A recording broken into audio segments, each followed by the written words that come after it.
We will now call the meeting to order for the March 13th regular council meeting. It is 1 p.m. I'd like to ask council if there's any added items to the agenda. Seeing none, please, I would like an adoption of the agenda as presented, and that would be Councillor Wilson. Thank you, Mayor Dahl. I make the motion that the regular and closed council meeting agenda for Monday, March 13th, 2023 at 1 p.m. be accepted, adopted. Thank you, Councillor Wilson. I will now call for the vote. Those in favor? That's carried. Thank you very much. Moving down to item C, proclamations and announcements. We have none today. Page 3, please, of your agenda, item 2A. I'm looking for a motion for the February 27th minutes. Deputy Mayor Daly. Thank you, Mayor Dahl. I move that council accepts the minutes from the February 27, 2023 regular council meeting as presented. Thank you, Councillor Daly. I will then call for the vote, or I'll ask if there's any errors or omissions. So seeing none, then I will call for the vote. Those in favor? That's carried. Thank you. Is there any business arising from the minutes? Seeing none, we will move down to our presentations and delegations now on page 9. Today, we have our Member of Parliament for Red Deer, Mountain View County in attendance, and Mr. Earl Dreeshen. Would you please welcome? Thank you. Well, thank you very much, and indeed it's an honor to be here, and I always relish these invitations to get an opportunity to meet with you and to also give a bit of an update as to some of the things that are happening in Ottawa. And so to be able to do that, I first of all just wanted to go through a few pieces of legislation that we are working on, and also discuss some of the funding programs as far as municipalities are concerned. We have an upcoming budget, and most of the requests and so on have already been there because it's going to be the end of the month that this is coming out. But I think it'd be good to keep in touch with each other and just to make sure that we're on the right track there. And again, just to let you know some of the things that I'm working on and to go through from that. So with that, I suppose the first one that we have been working on primarily is C-21, which is the firearms legislation. There was the issue that had taken place is that the federal government decided that they were going to throw a bunch of amendments in at the last moment, and I think they felt that this would be an easy way of kind of causing the friction which tends to occur in Ottawa. But I think it was misread because, of course, all of the political parties felt that there was issues with it, and they didn't like the way in which it was done. They eventually pulled that back. But that doesn't change the fact that we still had a lot of concerns and issues with the original legislation that was there. But I think that we're going to find that they're not going to be doing very much with it. It'll be working on a committee stage. Once it gets there, it'll then be to the Senate, and they're not much more excited about the way in which the process was done, nor the way in which the legislation was. So it could well stall there for quite some time. The other issue, of course, is, I don't know if you're all familiar with these numbers, but C-11, which is the Online Streaming Act. And basically there are a lot of experts and content creators that have indicated that this is overreach and is something that is not, that shouldn't be expanded upon. So I think that's a part. It came in, went through our House, then went into the Senate, came back with a lot of amendments, and so now at this stage, it is a case: is the government going to accept the amendments that are there? Are they going to reject it? It looks as though there's going to be rejection of them. That means that eventually there has to be a vote in the House as to whether or not the government gets its way in this regard. So I would think that it'll probably come to a vote and then it'll end up being passed, but we have indicated that if we get the opportunity that it'll be revisited. So that's where we're at there. in the committee that I'm in is Natural Resources. We've just had a bill that has been presented, which was a private member's bill on the use of wood. It came from the Senate, and basically it was saying that if there are federally owned buildings that they'd like to consider the use of wood in it, primarily because of greenhouse gas reductions and buildings in that regard. So that, I mean, that sort of fits in with the general theme of the things that we talk about. But we did have first responders, from Alberta and nationally that were talking about the concerns of this, because typically the largest buildings that you could have done out of wood were 5 stories, and now it's been increased to 12. So they have a bit of a concern about that.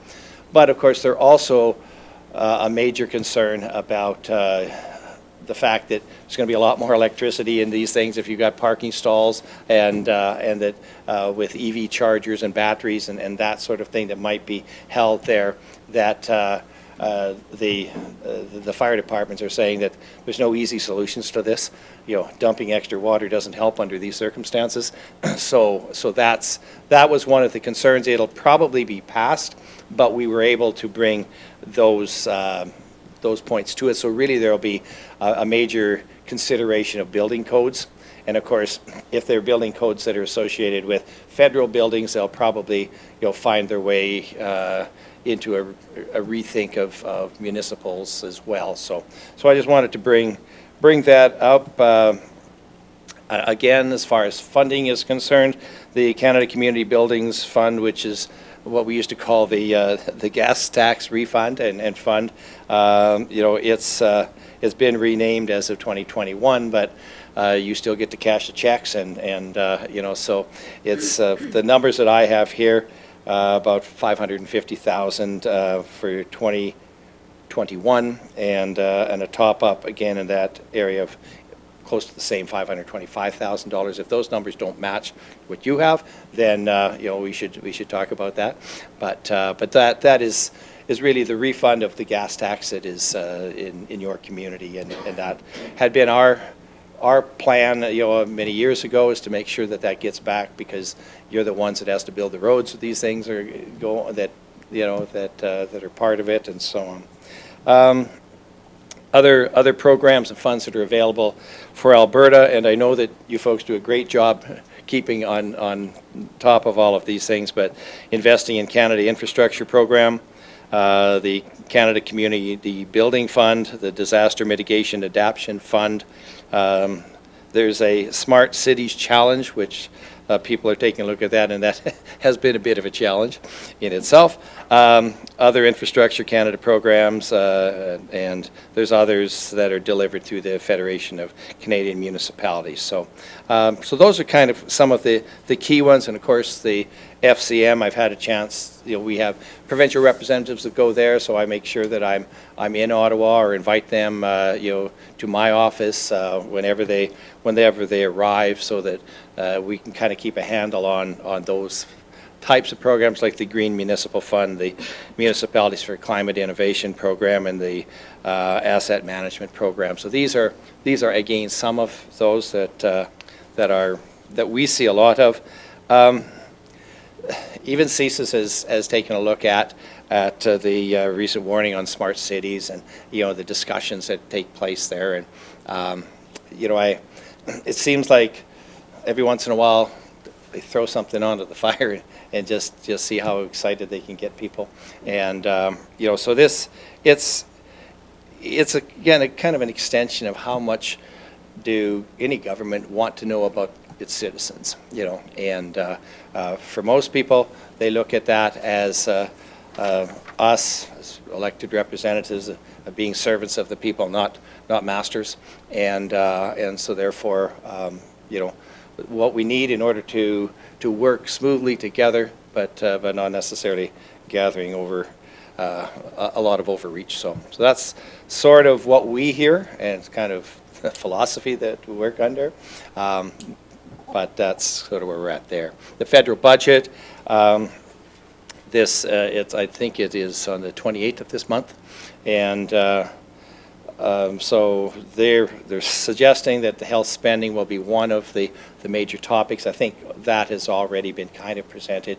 They did that with their proviso that they're going to take back money from provinces that have been doing, charging extra for MRIs to go and that sort of thing. So, as you know, and again, I spent a fair amount of time on a hospital board and that sort of thing.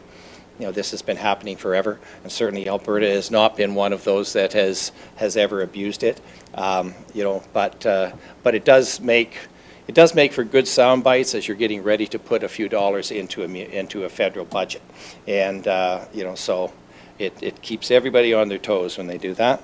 So I think that's, and again, you can expect to see a lot of more dollars going into green and clean tech investments.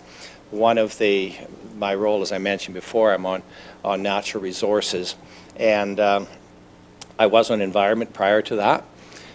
And when I look at the mandate letter for both the Minister of the Environment and for the Minister of Natural Resources, it seems as though it's simply the title that has changed, because it's all the same type of thing.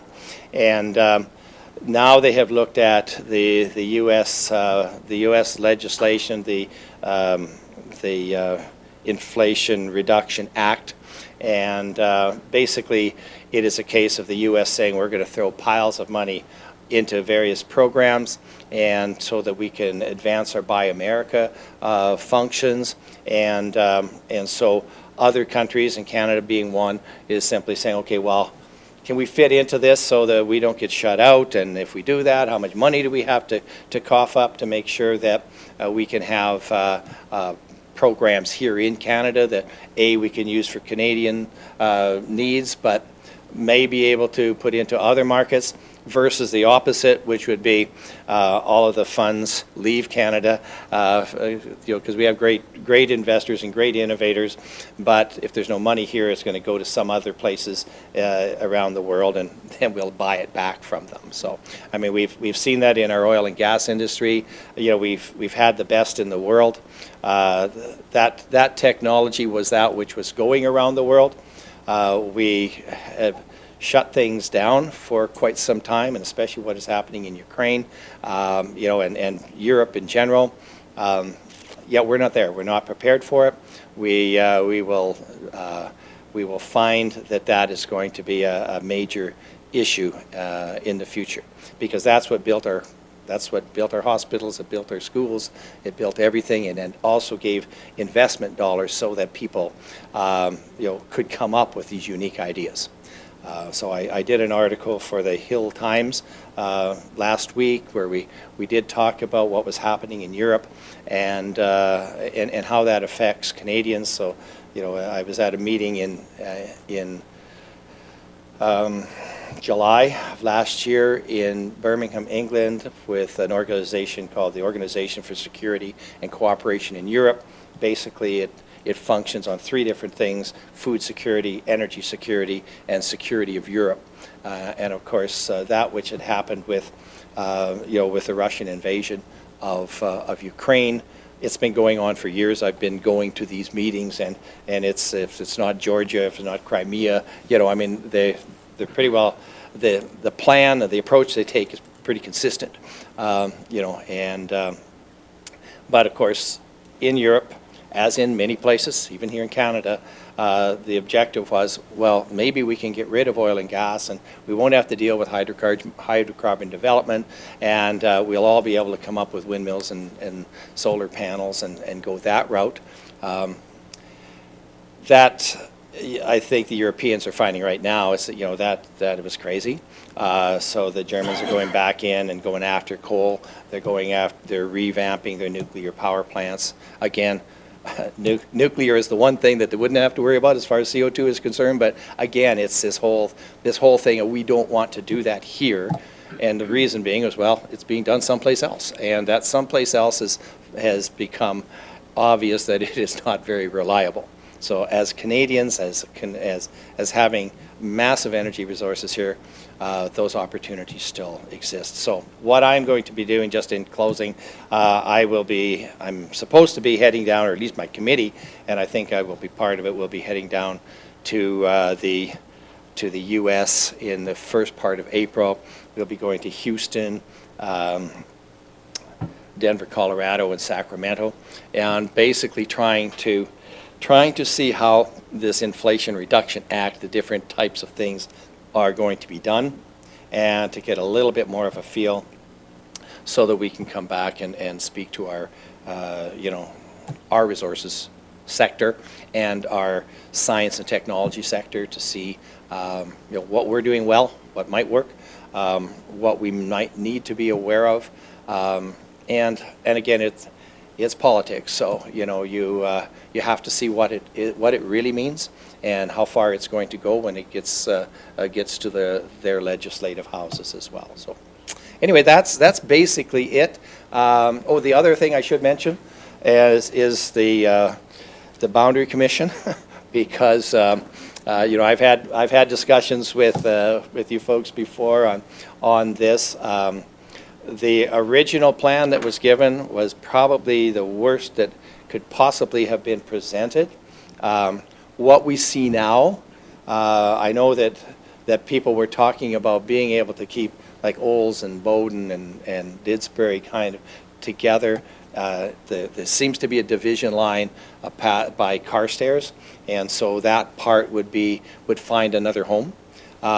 And Highway 22 becomes the west boundary, but it does bring, it helps and it keeps most of the county. I mean, if we don't talk about the Highway 22 over to the west, because that's going to be carved out, but at least when it brings it down, the riding name, and wiser people might come up with a different name for it, but it's basically Ponoka on the top end and Didsbury on the bottom end, so I think that's what they're naming it for now.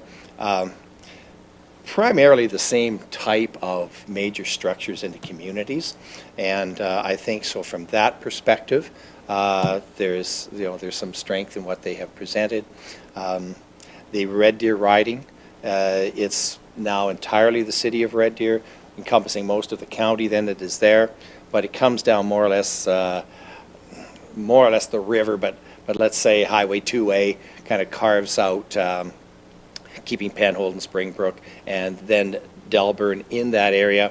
There was an extension to take it to the south end of the county of Red Deer, because that had been cut out before too, and so the whole county of Red Deer would be part, so places like Elnora would have been there.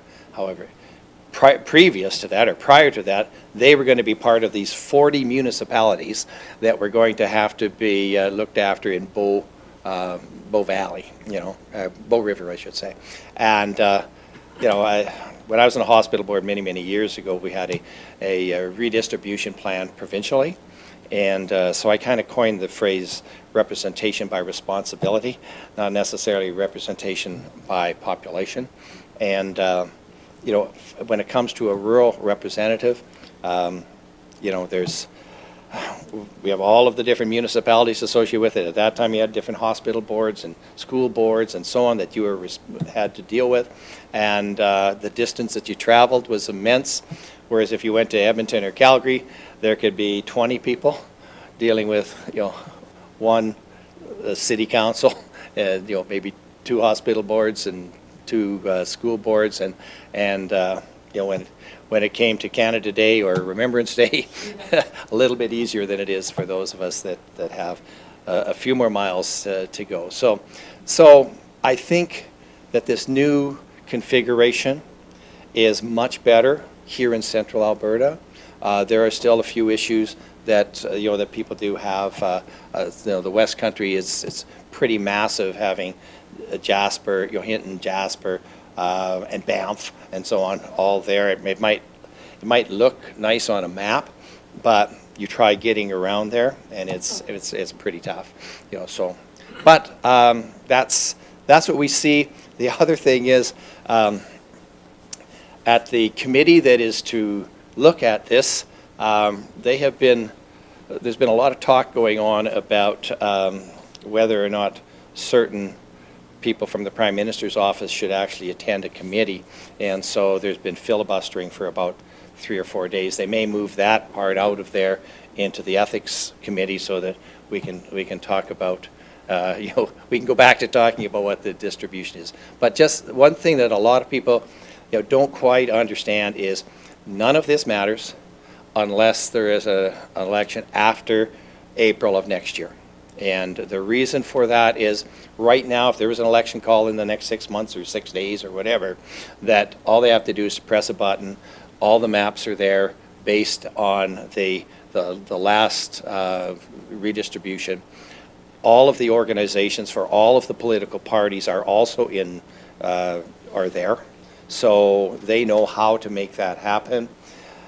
That's why this has to be passed as soon as possible so that they can then get folks to come up with the new maps, allow all political organizations to come up with restructuring of their organizations, and that takes a while to do. So that's the reason why we may say that there's new maps and everything else, but it's not really going to happen until that general election. What might happen after that, if there's by-elections and so on after this next election, would you be doing it on old boundaries, new boundaries? That I'm unfamiliar with, but might as well talk about the realities of the situation and go from there. So those are some of the highlights, some of the things that we've been dealing with. So if there's any questions, I'd be happy to have them, or if there's any points that you think that I should be taking back to Ottawa, happy to do that as well. So. Well, thank you for sharing all this information with us, and I will ask, can you just turn your little button off there for a moment? Thank you. I will ask council at this time if they have any questions they'd like to ask you. And we'll start with Councillor Walsh. Yeah, just curious if you have any thoughts on Bill C-18. Well, I think that any of the legislation that is going through the House right now, we have been, we've had issues with, but we're not, it's hard to say exactly just what's going to happen.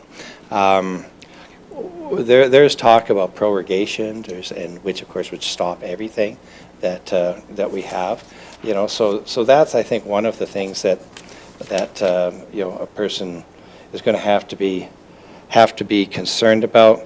And if that's the case, we get a reset on everything that is there. So, but I don't see us being, really making major changes in that. So. For the sake of council and the viewers that are watching, can you just elaborate what C-18, Bill C-18 is?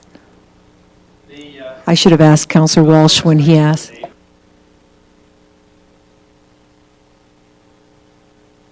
So Walsh can tell us.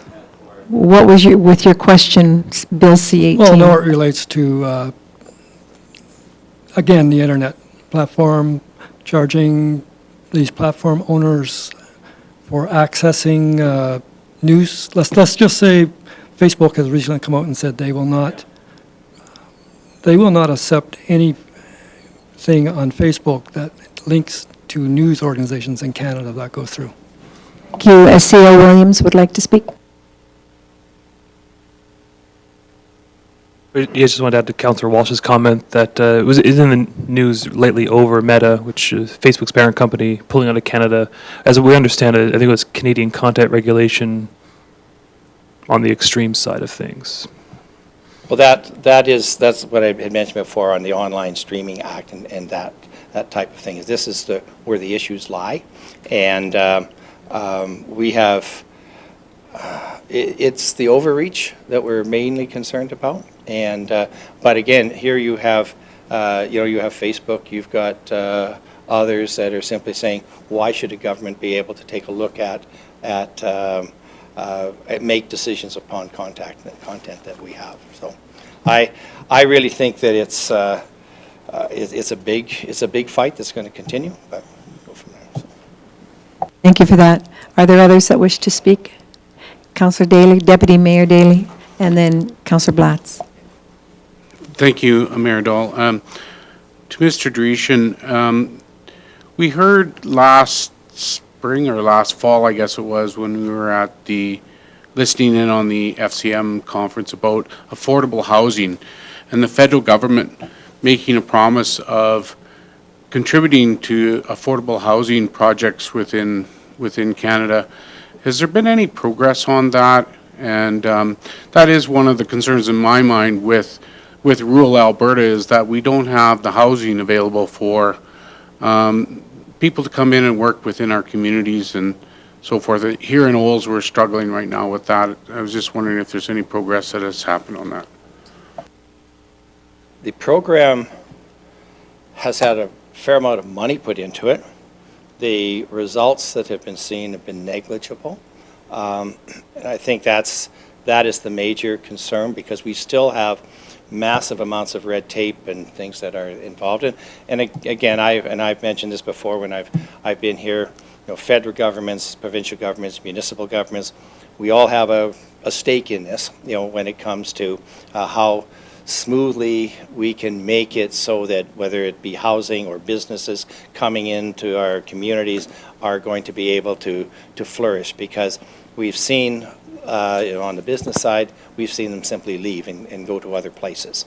When it comes to housing, of course, then you have to, there's a lot of hoops that municipalities have to go through in order to satisfy, provincial regulations, and they're busy trying to satisfy federal regulations.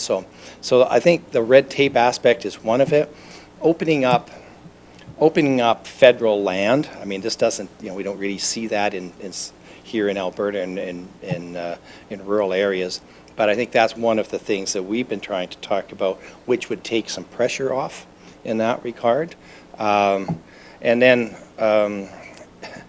it wasn't a good thing, but the fact that the interest rates have gone up has started bringing some prices down. But all that does is takes away from those people that was their retirement. That is the result of some of this. So it's still something that is an issue. But if there's something that council can present where we can see some specific things that might help as far as Olds is concerned, I'd be happy to deal with that. And if you happen to know that you've got development that might be happening in a while or whatever that you've presented, if we can find ways of streamlining that, it would be certainly worthwhile. So, yeah. Thank you for that, and I'm sure our CAO will note that for the future, and maybe perhaps for the time now. Councillor Blatz?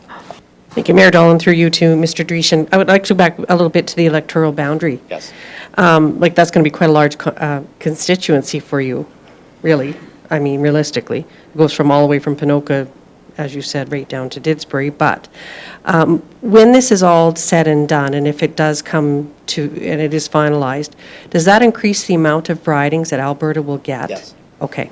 Because originally we would get 2 more ridings. Is that still the case? I think it's 3. 3? Okay, perfect. Thank you.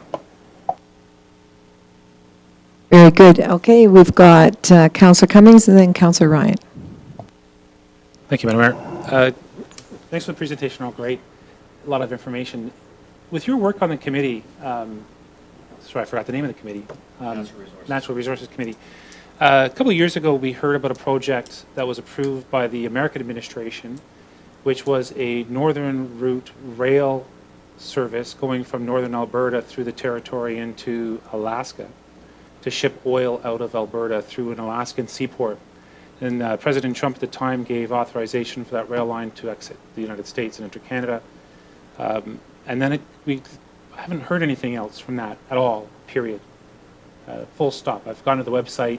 It hasn't really been updated much about that project. Do you have any information on that project and see where it's heading? Well, the things that are happening that we see, first of all, as soon as the new administration came in, they got a Keystone XL, okay? So, and now, of course, they have refineries in the Gulf Coast, and they don't have the product, from Canada to be able to fill them, so they're bringing it in from Venezuela. So that is the consequence of that particular move. They also shut down Alaskan drilling, but I think I read just a couple of days ago that they're now rethinking that, or there's going to be some discussions about that. And if that happens, then you might see some more discussion, but there has been no discussion, through the committees that I have. I mean, that's not to say that inside the departments that they might do that, but there's been no discussion along that line. But yeah, the world has changed, and all of a sudden we're starting to talk about things like liquid natural gas. The oil developments and so on is one thing, but again, being able to move with LNG. We had, I think, 14 different projects on the go. We got one that's dealing with, and you look at places all over the place, and the U.S. has got, 6 or 7 that they've been able to get up and running. Places in Africa are doing the same thing. There is a lot of natural gas, but we still haven't got beyond oh yes, but that's a hydrocarbon, so we can't do that. And, that's the issue. If we think about how the world, there's billions of people in this earth that are still getting their energy from animal dung, and we have, nobody seems to think about that. Nobody seems to think about how, if we can get reliable fuel and cheap fuel, because that's what would happen if you were to open up, and to allow us to move this product into the economy. That you could better people's lives. And by bettering their lives, so instead of walking to get wood, to gather so that you can feed your family, if instead you could be walking to a school, those are the kinds of things that make a difference. And I think that's the key part. So when you take a look at it, we sort of see ourselves as part of this society and the things that are happening here. We forget about what's happening, or we aren't aware of the things that are happening in other places in the world. But when you try and put those two things together, we have a lot that we can give them and to help them out in a lot of different ways. And it's not necessarily all monetary. It's a case of the expertise that we have, and that's what you can develop if you have a robust energy sector. If you have a robust economy, then you can put dollars into those kinds of research and accomplish something. So that's what I'm hoping we're going to see out of it. But whether or not the U.S., to get back to your question, whether or not the U.S. is going to find that it's necessary for itself to help move its products and find different ports of doing it, we'll see where that happens. Our problem is, of course, we have a moratorium on tankers in the West Coast that we decided would be a good thing when this government came in, that we decided that we didn't want to move Western Canadian oil and gas to Eastern Canada. We decided that would be a good thing as a government, and we've been fighting against it then, and we continue to, but now it gets to that case of the economics that are associated with these things, so we'll have to see where that goes. Thank you for that. Councillor Ryan? Thank you, Mayor Dell. Sort of my question was kind of answered already. Thank you very much, Mr. Drushin, because I was going to ask about what's going on with pipelines.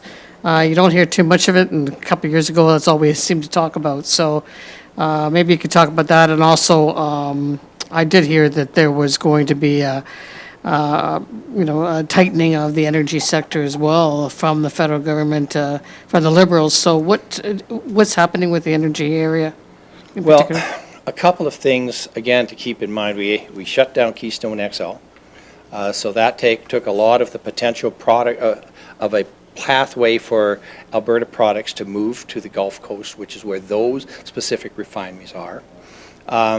We are developing in Alberta a lot of different type of capacity to be able to look at the heavy oil that we have, and so maybe then instead of transferring as much straight heavy oil, we might be able to have it a bit more of a refined level.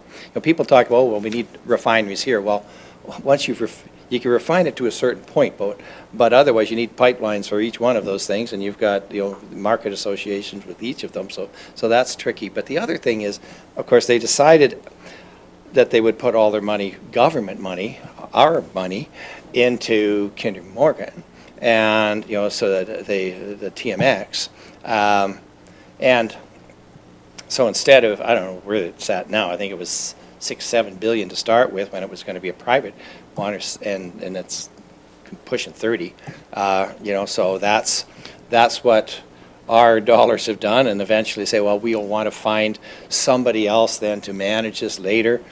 Okay, well, they talk about oil and gas subsidies. Well, that's a bit of a subsidy, for developing, paying for a pipeline that could have been done with private investors.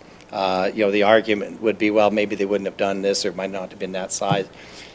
But I don't think that's what they had in their mind when they were doing it. It was just a case of, hey, we've said we're not going to do this, we're not going to head it there, but we will take this right-of-way that is already there, and we'll throw another pipe beside it, and we'll go from there. So, and the worst part, and I spent many years on Aboriginal Affairs and Northern Development, is we have agreements with so many folks that are there from our First Nations that want to get engaged in this, and whether it be natural gas, whether it be mining. I just came back from, I was at the in Toronto for the Mining Association meetings last week, and they had lots of projects where they want to be engaged there, and for some reason mining seems to get a pass in comparison to oil and gas, but I'll say it eventually. When it gets into your own backyard, then all of a sudden you're going to see other people that say, oh no, maybe it's not that important to be able to dig all of these rare earth minerals out of here. There's got to be some other place in the world that has them, and so that we can keep ourselves as a park. But there's problems with that. So. Thank you very much. Deputy Mayor Daley? Thank you, Mayor Dahl.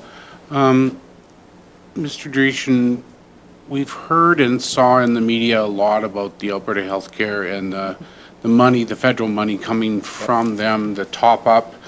Can you give us any kind of update on what's happening there? We all saw the handshake of Daniel Smith with Trudeau. We're just wondering, did Alberta fare okay out of that deal, or are we still in the process of negotiating and trying to find out what we're going to get for a top-up? No, I think the dollar figures are more or less straightforward. I mean, there's a basic formula that's associated with it. Of course, the Prime Minister's form of negotiating is always to say, well, and this is what I demand of you to do here and there, and they, provinces don't take too kindly to that, no matter what province it is, but again, it's, there's an election coming up, and, so if they can kind of show a little bit of conflict there, I think that's maybe one of those things. But no, the only thing that has come out, and it's come out, ironically, it has come out, while there seems to be a little bit of turmoil in the Liberal Party at this particular point in time with what's been happening on election interference and that sort of thing. They have thrown out this old chestnut of saying, okay, but if the provinces are, if people have to pay out of pocket for an MRI or these sorts of things are going for this service, then that is contrary to the Canada Health Act, which of course it always has been and it always has been done, but now we're going to demand that money be clawed back. Where Albertans used to go would have been to BC or to Ontario or Quebec if they wanted to get those kinds of operations done, because we really didn't do that much here, so we've always kind of followed the rules. But yeah, so that's been thrown in, and not just I think it as Alberta, BC, Ontario, and Quebec were the ones that they were saying that they were going to have to claw money back from, and so on. There's another point, and that is simply do the right thing when it comes to healthcare. I mean, there are. I remember again was I was on a hospital board, and this was when the federal government cut drastically the money that they sent to the provinces. So like half of what they were sending, And these were the times when Ralph Klein was there and saying, okay, well, it is our responsibility, so that means we're going to have to shut this hospital down, we're going to have to do that. And you had these folks saying, well, all you guys want is an Americanized two-tier healthcare system. Well, that absolutely bogus. That wasn't the part at all. First of all, you had all of this money cut, so you had to find new ways of dealing with things.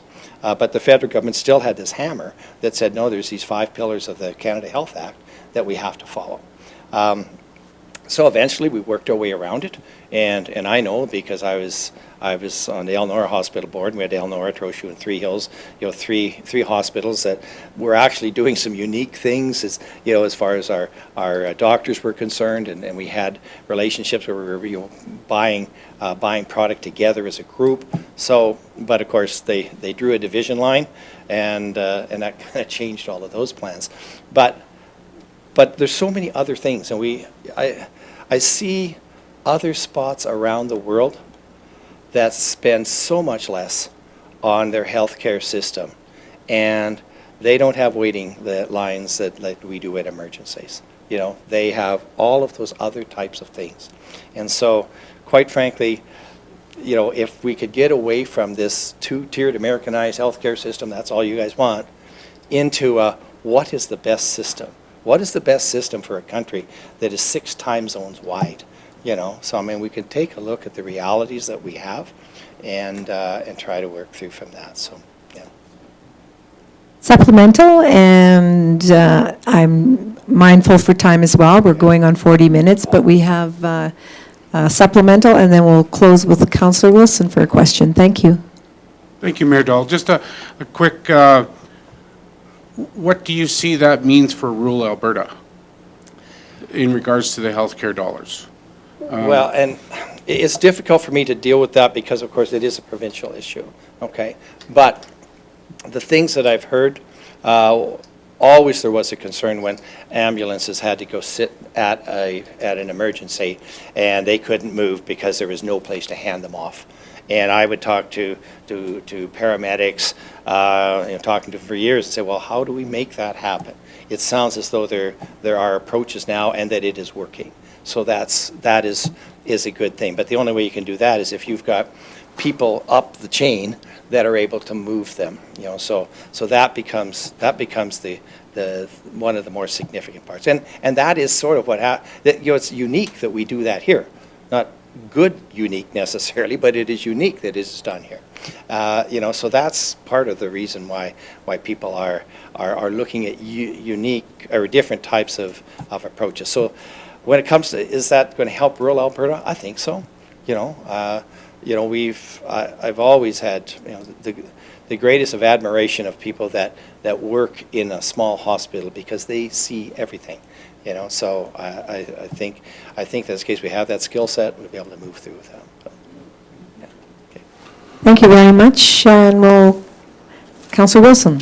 Thank you, Mayor Dahl, and thank you, Mr. Dreeshen, for your information. Just appreciate your quick thoughts, comments on, I'm not sure what they're calling it these days in Ottawa, but the Just Transition Plan, the movement along to a green economy and what that means for Alberta, and more specifically, how concerned are you relative to Alberta and jobs in the oil and gas industry and families?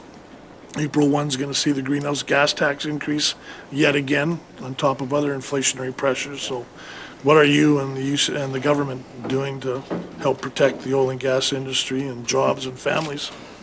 Well, thank you. Well, what I'm doing is we've seen what's happened with the just transition in the coal industry, and has been a disaster. What the government is doing, they are saying, well, we will be able to, we'll manage all of these things, and you just don't have to worry because we have all these unique kinds of green tech jobs that is really going to work and be a benefit. And quite frankly, we more or less, as our political party, we more or less take a different view of that, and indicating that as places like Alberta have always done. We've used the wealth that we have from our natural resources, and then we have turned that into innovation to be able to move forward. And that's a much better way than to say that we're going to bring a stick out here and we're going to shut down what you do and go from there. Now, people might think that's a bit of overreach, or me exaggerating along those lines, but when you talk about different economic things that are done and how you approach different companies, their investment then leaves Canada.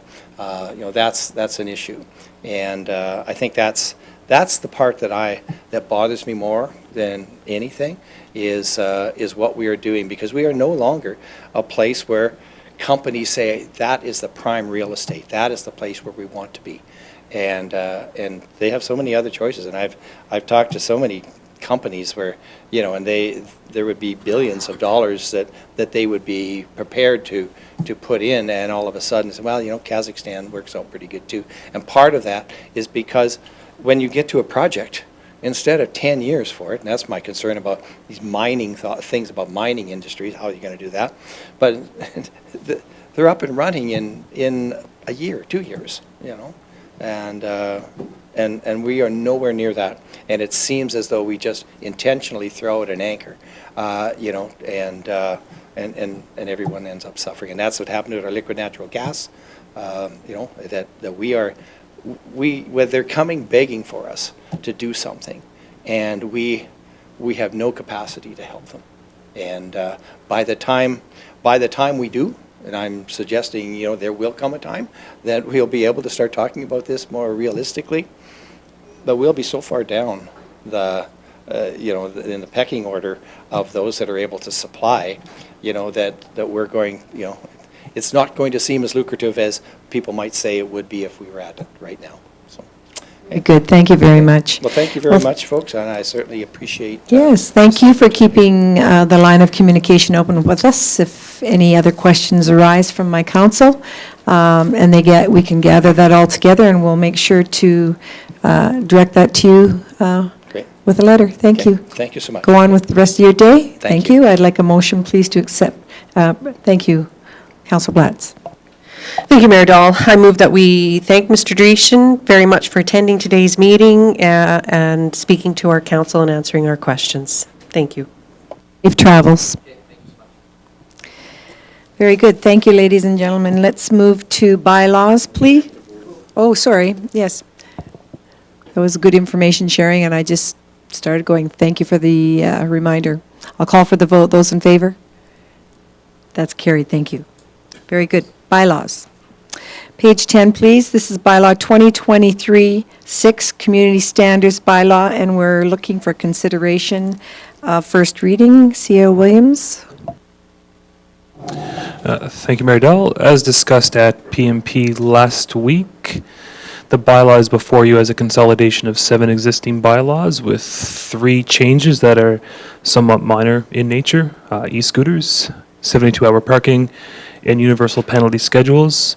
We did receive a couple emails regarding just clarification and from council, and one for adjustment, which was made since you saw it last week, and that was around a bit of language conflict between the proposed CSB consolidation and the existing cemetery bylaw around animals there. So those changes have been made. I believe council was all CC'd on the summary of the changes, but happy to take any questions now before first reading, and if not, obviously we can discuss have direction now and discuss future changes come second and third reading. Thank you very much. I will open the floor and start with Councillor Ryan. Thank you, Mayor Dole. I'll put a motion on the table, and then I have a question, if that's okay. Actually, that's very good. I will accept your motion. Okay, thank you. I move the council gives first reading to bylaw 2023-06, Community Standards Bylaw. And I guess it's not really a question, but a comment. Yes, I'd sent in a few questions that I passed along to the CAO and to the rest of council, and I just wanted to thank the CEO for responding quickly and making the change to that conflict that I saw between this bylaw and the cemetery bylaw, so appreciate that. I certainly will have a few questions when it comes to service level review, but I'm very happy with being able to have those questions I asked answered. Thank you. Yes, thank you for directing those questions, and I'm glad to see that it got brought to the attention of the CEO. Any further questions, comments? Councillor Wilson? Thank you, Mayor Dahl. And a question either for the CEO or for the Director Andrew. Just, I think on page 30 of the agenda, when we talk about ice rinks, I'm just curious. We don't specify any restriction around construction of boards or anything, and whether we would just use snowbank boards or plywood boards or whatever. Is that something we should be looking at doing, or, and I'm thinking more in the context of noise and pucks against boards. CEO Williams, go ahead. Thank you, Mayor Dahl, and thanks to Councillor Wilson for the question. And Director Andrew can supplement if need be. But we were made aware of several complaints in the past about mainly the noise from private outdoor rinks. But trying to legislate, I guess, the rules around them seems to be a slippery slope, that we could deal with noise, excessive noise, through other mechanisms in the bylaws. So the ice rinks, we felt more appropriate just to focus on the town-owned property, the distance from property lines, and that's about that. Anything further to add? Director Andrew? Yes, thank you. I think that one of these pieces is that we did feel that the construction of private rinks in backyards was an issue previous council had kind of wrestled with coming out of COVID or in the midst of COVID. And we felt that when we start dissecting the CSB back and breaking it into the three, as we previously discussed, that item for sure would be one that would be a highlight of something to look at with the community engagement, to get the feeling where citizens and council wants us to proceed to either bring back more regulation, less, or keep it the same. Very good, thank you very much. We have a motion on supplemental? Is it to No. do? But Is- I have a question. I Okay. don't think it's supplemental. Okay, that's very fair.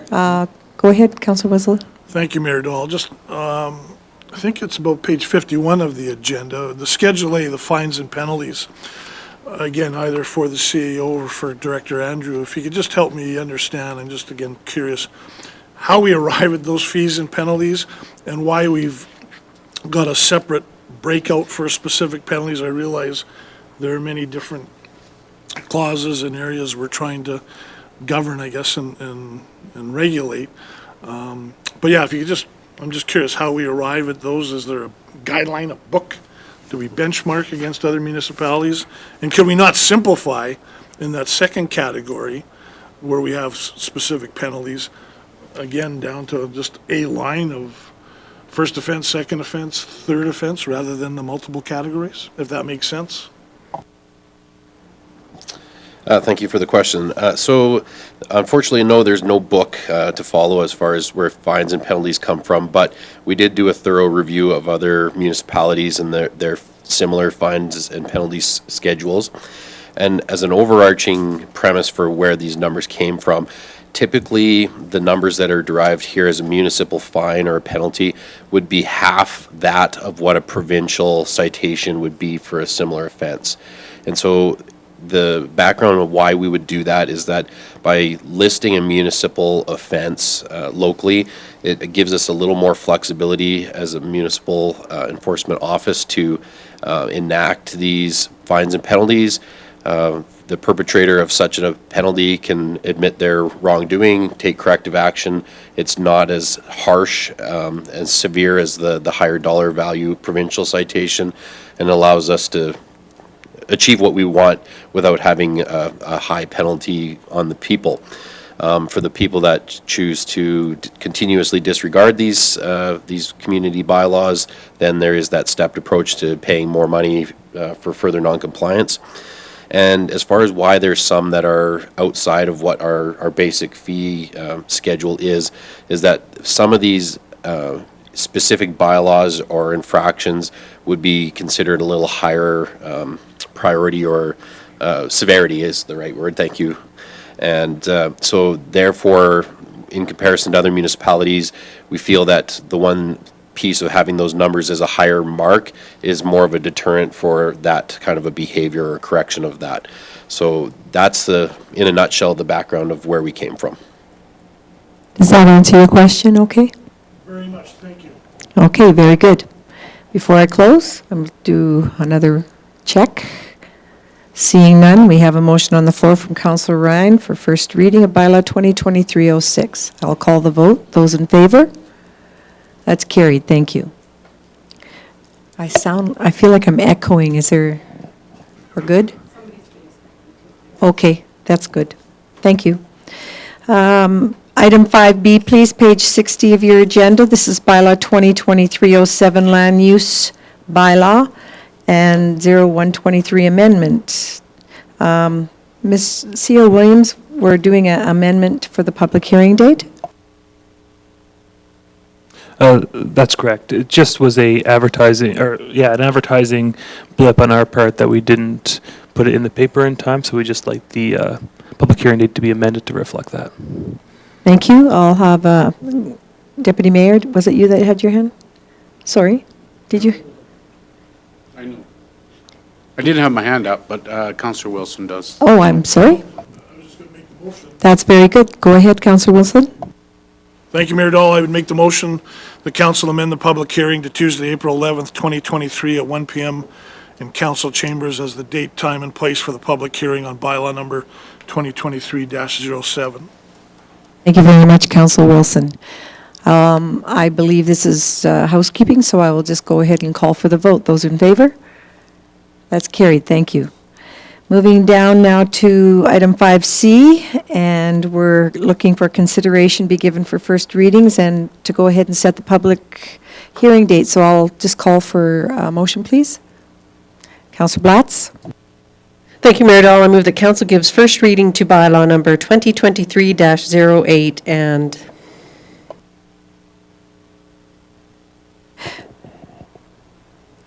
Go ahead, and we'll do... do you want me to yeah, make all three? I think we'll just go ahead and do the two bylaws, and then we could Okay. set the date. It's a separate Sure, that's item. fine, yep. And I also move that council gives first reading to bylaw number 2023-09. Thank you very much for that clarification. I would then call for the vote. Those in favor? That's carried, and now we'll set the public hearing. Yes. I would oppose. I'll call for that vote one more time so I can see the show of hands. Those in favor? And those opposed? One opposed. Thank you. That's carried. Setting the public hearing date, I would like a motion for that, please. Okay, Councillor Wilson.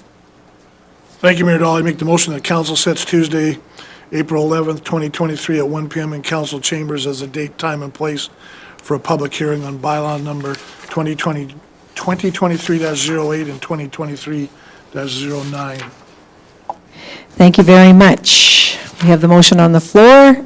I will now call for the vote. For those in favor? Any opposed? That's carried. Thank you. Page 70, please, of your agenda. This is the development permit 2315. C.A.O. Williams. Thank you, Mayor Dahl. And we have with us today Kyle Sloan, our municipal planner, to lead us through this one and answer any questions. I did just want to make a brief comment that given the recent changes to the land use bylaw and the move from MPC to council authority for the Planning Development Authority, I see this as perhaps a 12-month-long process where council, when these items come up, this is the first of probably many items in the next 12 months, on your new found role.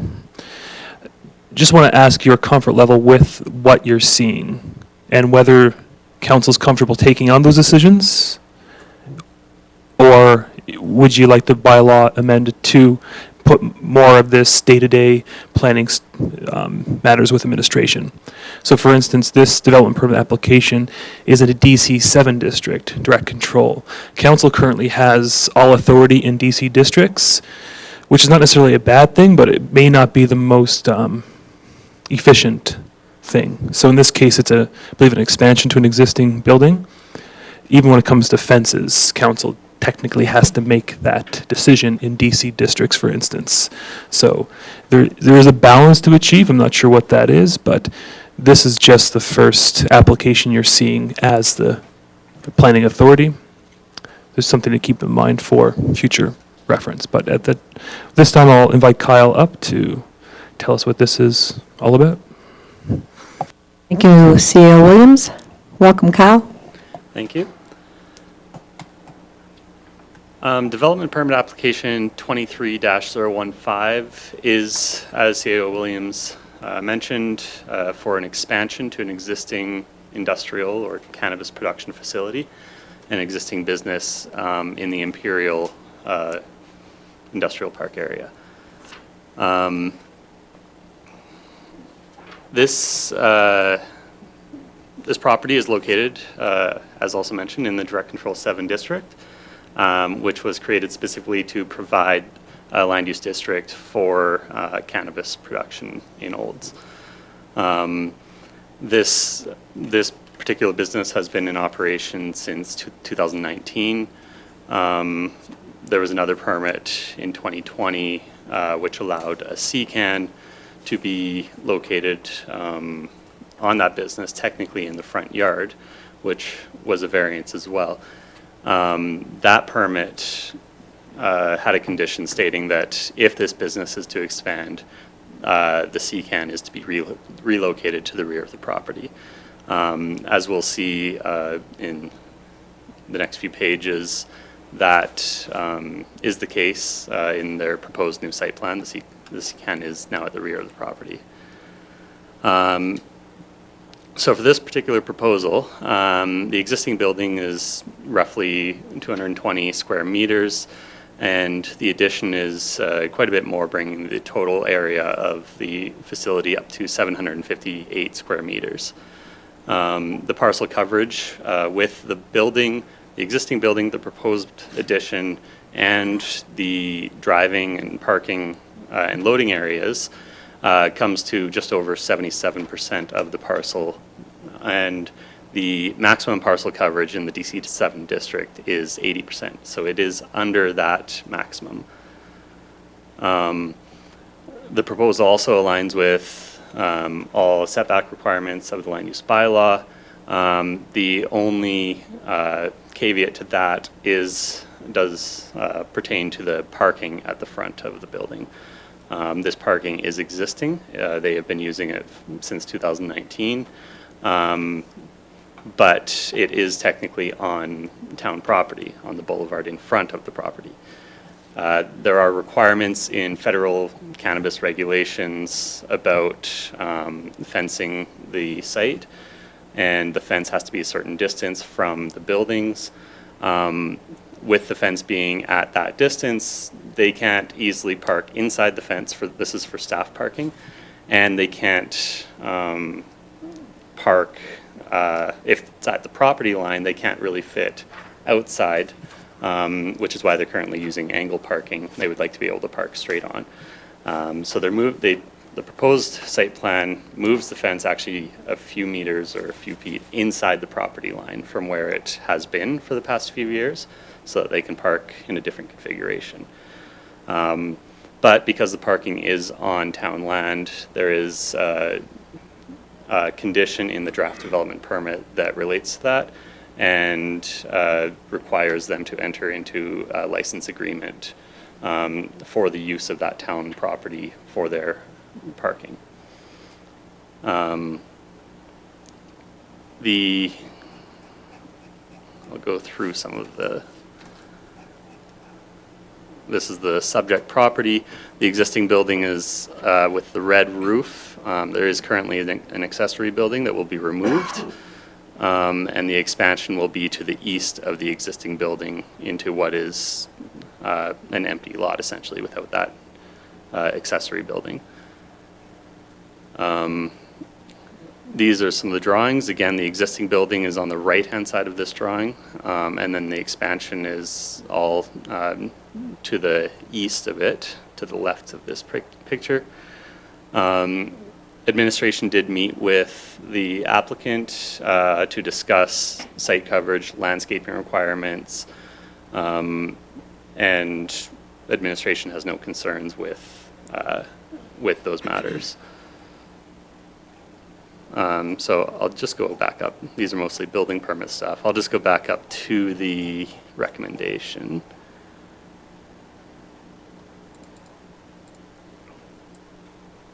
Which is that council approve development permit application 23-015 as presented, subject to the conditions listed in the attached draft development permit.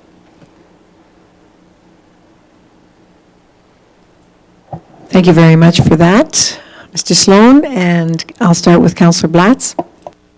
Thank you, Mayor Dahl. I'll start out with the motion, but I do have kind of a question here. I was slightly confused when I read this whole presentation. But I will move that council approve development permit application 23-015 as presented, subject to the conditions listed in the attached draft permit. But at the very top of this page, it says that this is for an existing cannabis processing facility at 5310 57th Avenue. So I was slightly confused by this originally when I read it. I had to go through the whole process. But in page 72 and 73 of the agenda, which I think are most of our current DC7s, I don't see this address listed here. So I'd like a little clarification if I might, please, because I was just slightly confused. And maybe it's just me. Go ahead and answer if you have an answer to our councillor's question. Thank you. Yes, that is the wrong address. That was, I believe, that was the address of the DC3 district that council removed last year. So the address of this, I believe, is 17 Imperial Close. Go ahead, Councillor Blatz. Supplemental, the Mayor Dahl. So going forward, should we have the address listed on these recommendations? As, you know, we approve application for 23-015 as 17 Imperial Close? I'm just asking the question if that's necessary, not necessary. I mean, it would eliminate some confusion perhaps, and maybe maybe it's not at all necessary. Yes, C.L. Williams. And having the address is not necessary, so it could save room for error perhaps in the future. Thank you for that.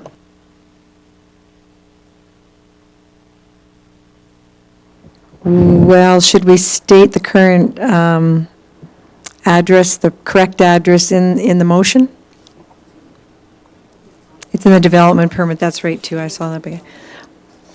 Councillor Cummings, you've got a question? I was going to answer your question, Mayor, that the motion references the development permit. The development permit has the correct address. It's just a clerical error on the top of the motion or request for decision. I don't think we need to really acknowledge the fact that it's an error, but since we're not motioning anything with that address in it, it's kind of irrelevant to the motion and the way the motion is read, because the motion refers to the correct address in the development permit, which is correct. That's very good, thank you very much. So thank you for bringing that housekeeping item up to council and the attention of our Mr. Sloan. We have a motion on the floor right now from Councillor Blatz. Are there any further questions for Mr. Sloan? Councillor Cummings? Thank you. Actually, just a comment. I'm always happy to see a business succeed in our town, and this is obviously succeeding if they're growing. Looks to be 2 times what they're currently sized. I've always been curious about that building, having no signage on it, and a great big razor wire fence, so now I know. But I'm happy to see a business grow, whatever industry it is, in the ag, what's it called,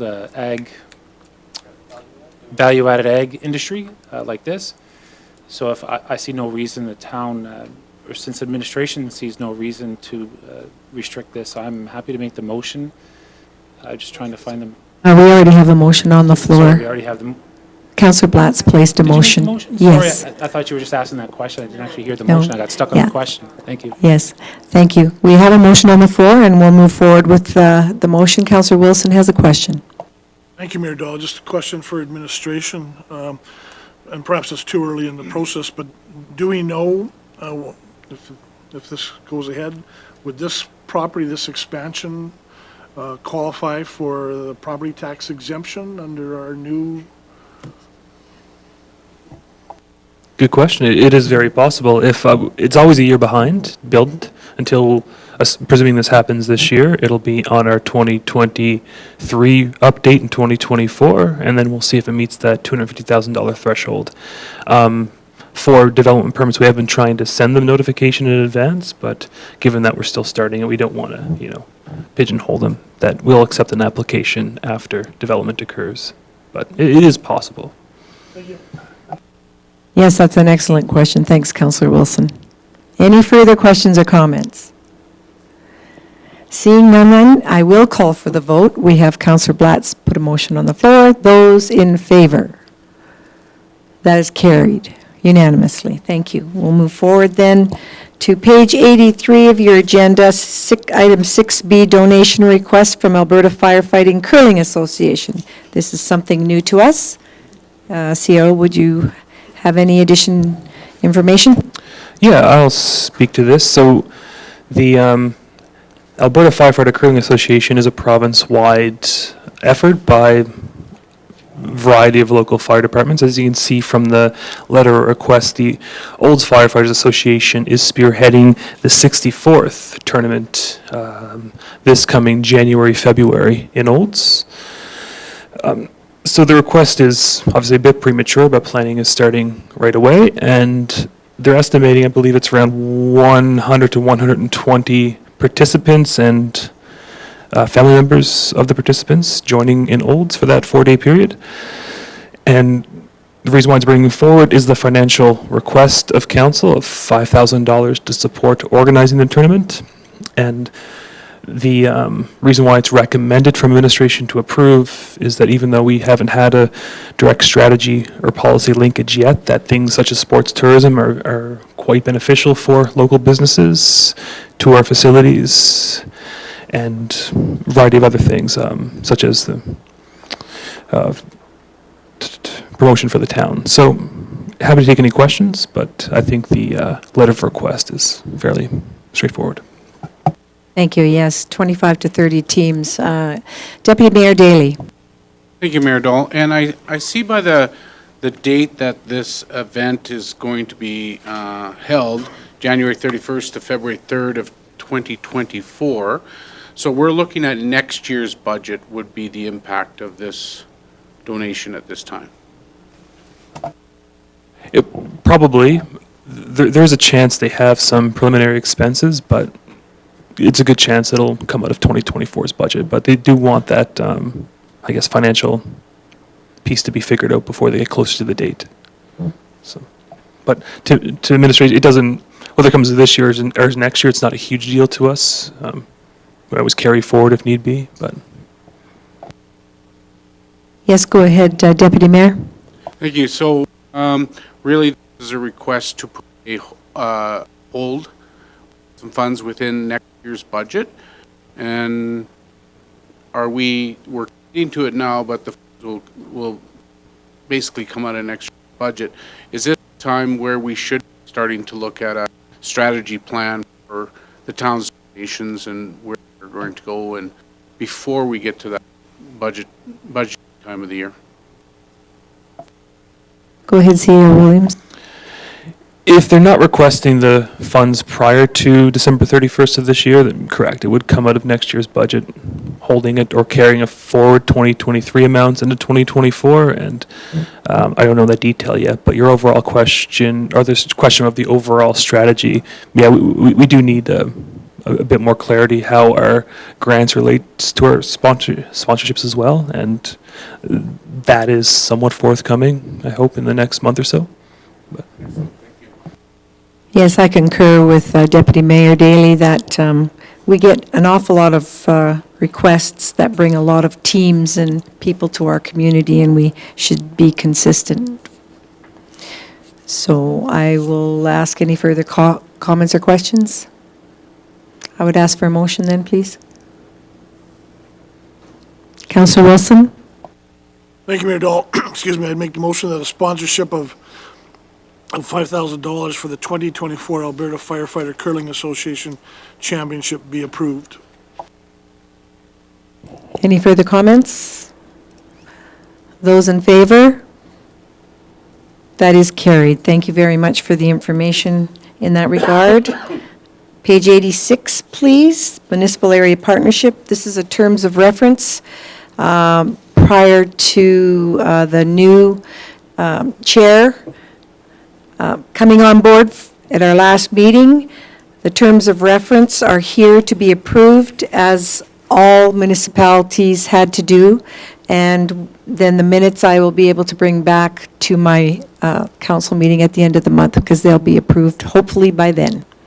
So if there's any questions, I could just highlight the membership consistency of in order was changed to be the same, because they were different from Section 2 and Section 7. They were just put in order there.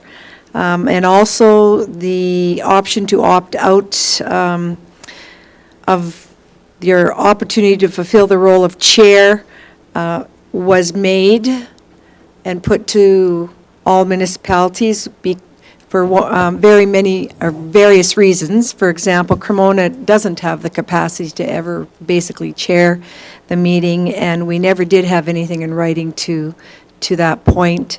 And then others decided that it could be possible that any and all of us may need to opt out at one time or other. Are there any further questions? I would ask for a motion, please. Thank you. Councillor Ryan. Well, thank you, Mayor Dahl. I move the council accept for information the Municipal Area Partnership, MAP, Committee's terms of reference as presented. Thank you very much for the motion. I'll call for the vote. All in favor? That's carried. We will now move down to item 6D. This is the Organizational Review Action Report. It's on page 91, and I'll ask C.L. Williams if he'd like to add anything further before we put a motion on the floor. Thank you, Mayor Dahl. And comments are the same as the PMP meeting, that there are mostly recommendations to accept the 78 recommendations, some for partial acceptance based on our ability to implement, and several to decline for various reasons. But again, a good point that Councillor Walsh brought up last meeting, that acceptance from council doesn't necessarily mean implementation. There are mostly administrative aspects to this that we will report on frequently. But for the council pieces, especially the policy and procedure updates, council will have an opportunity to see the policy side of that as they come forward for amendment. So it's more of just requesting administration bring forward those action items. Councillor Walsh, are you looking for clarity? No, I am looking for clarity for the people who'll be reading his minutes. Basically, I'm thinking the first 13, comments should be submit to council, the date, just so that people reading minutes, they don't have the timeline that we do. And when they read that this is accepted, that's not true. It hasn't been debated at council yet. So maybe recommend action on this would be to review. That's all. This touches on our governance and our strategy for going forward, especially community engagement, is to be clear and concise in what we're doing. To be decided January 9th, 2023, that was an in-camera decision. And we're following an action out of in-camera when there was no discussion at council to do that. So I would probably make a motion to accept language changes on the comment to submit to council and the recommendation for review. Are you putting that motion on the floor? I can. I could concur to a point, because when we did discuss this at PNP, we did say it was a living document, so for review would just mean we would deal with each item as it came back from administration. Any other? No. We did say that when we talked, and so that is a good point. So if you would like to put a motion on the floor, we can certainly call for further questions or a vote. Yeah, I'll put it on the floor. I will move that council accepts the organizational review recommendation, action plan, and direct administration to proceed with its implementation, with the exception of 1 to 13, comment 2, submit to council with a recommendation for review. You want that written down, legislative clerk? So he had an addition to the end. Would you like that repeated? For the end. Okay, for number 1 to 13, in the comment section, we just add to submit to council. And under recommended action, instead of accept, we will say for review.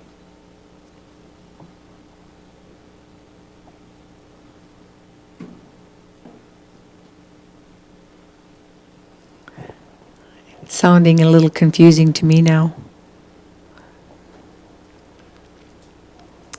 So, are you comfortable reading that back to council?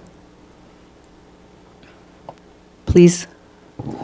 So the motion is as presented, which is, just sorry, right here. The council accepts the organizational review recommendations, action plan, and directs administration to proceed with implementation. And further, I guess, marking comments 1 through 13 under the comments section as submitted to council, and the recommended action is noted as for review. So these two columns right here that I'm highlighting would be what I just said, right? Submitted to council is in this column, for review is in this column for 1 to 13. That's what you're asking for? Okay. That's the part that will come back to council. Any further questions? We did discuss this. Councillor Blatz? Thank you, Mayor Dahl. We did discuss this last meeting, and we did say that this is a living document as well. I guess I'm a little concerned that we're bringing this forward now, and we've discussed this document several times, either as council only or at PNP now, and I think one other time in an open council meeting we did. So that's my concern with bringing it forward now to make these changes. I would have rather that this could have been discussed at an earlier date and brought forward at that time. Thank you. I understand what you're saying as well, but the policy and priority meeting was the time that we had to really review this. So it's really not changing other than the time frame that our CAO will work on these now for review when he's ready to review each, so that our community citizens that are reading it have clarity to know that it was passed. If I'm wrong, please help me, Councillor Blatz. I'm not disputing what you're saying, but I would be more comfortable if we just had under the comment to be reviewed and accepted that we will be reviewing it. And perhaps we don't have to have it to be reviewed no later than 2023, rather than say under the recommended action, we review it. That I would be more comfortable myself. That's my thoughts on it. You're asking to take the year off, that's all you're asking, from the motion. I think we have Councillor Ryan, and then we have Legislative Clerk that would like to make a comment. Councillor Ryan? Thank you, Mayor Dahl. Actually, I'd like to hear from Legislative Clerk first. Maybe she's clarifying what I'm going to ask. It's true. There is no date in the motion, and all of the dates that you see in the comments will be gone. It will simply say submitted to council, and then the next column would say for review. No dates.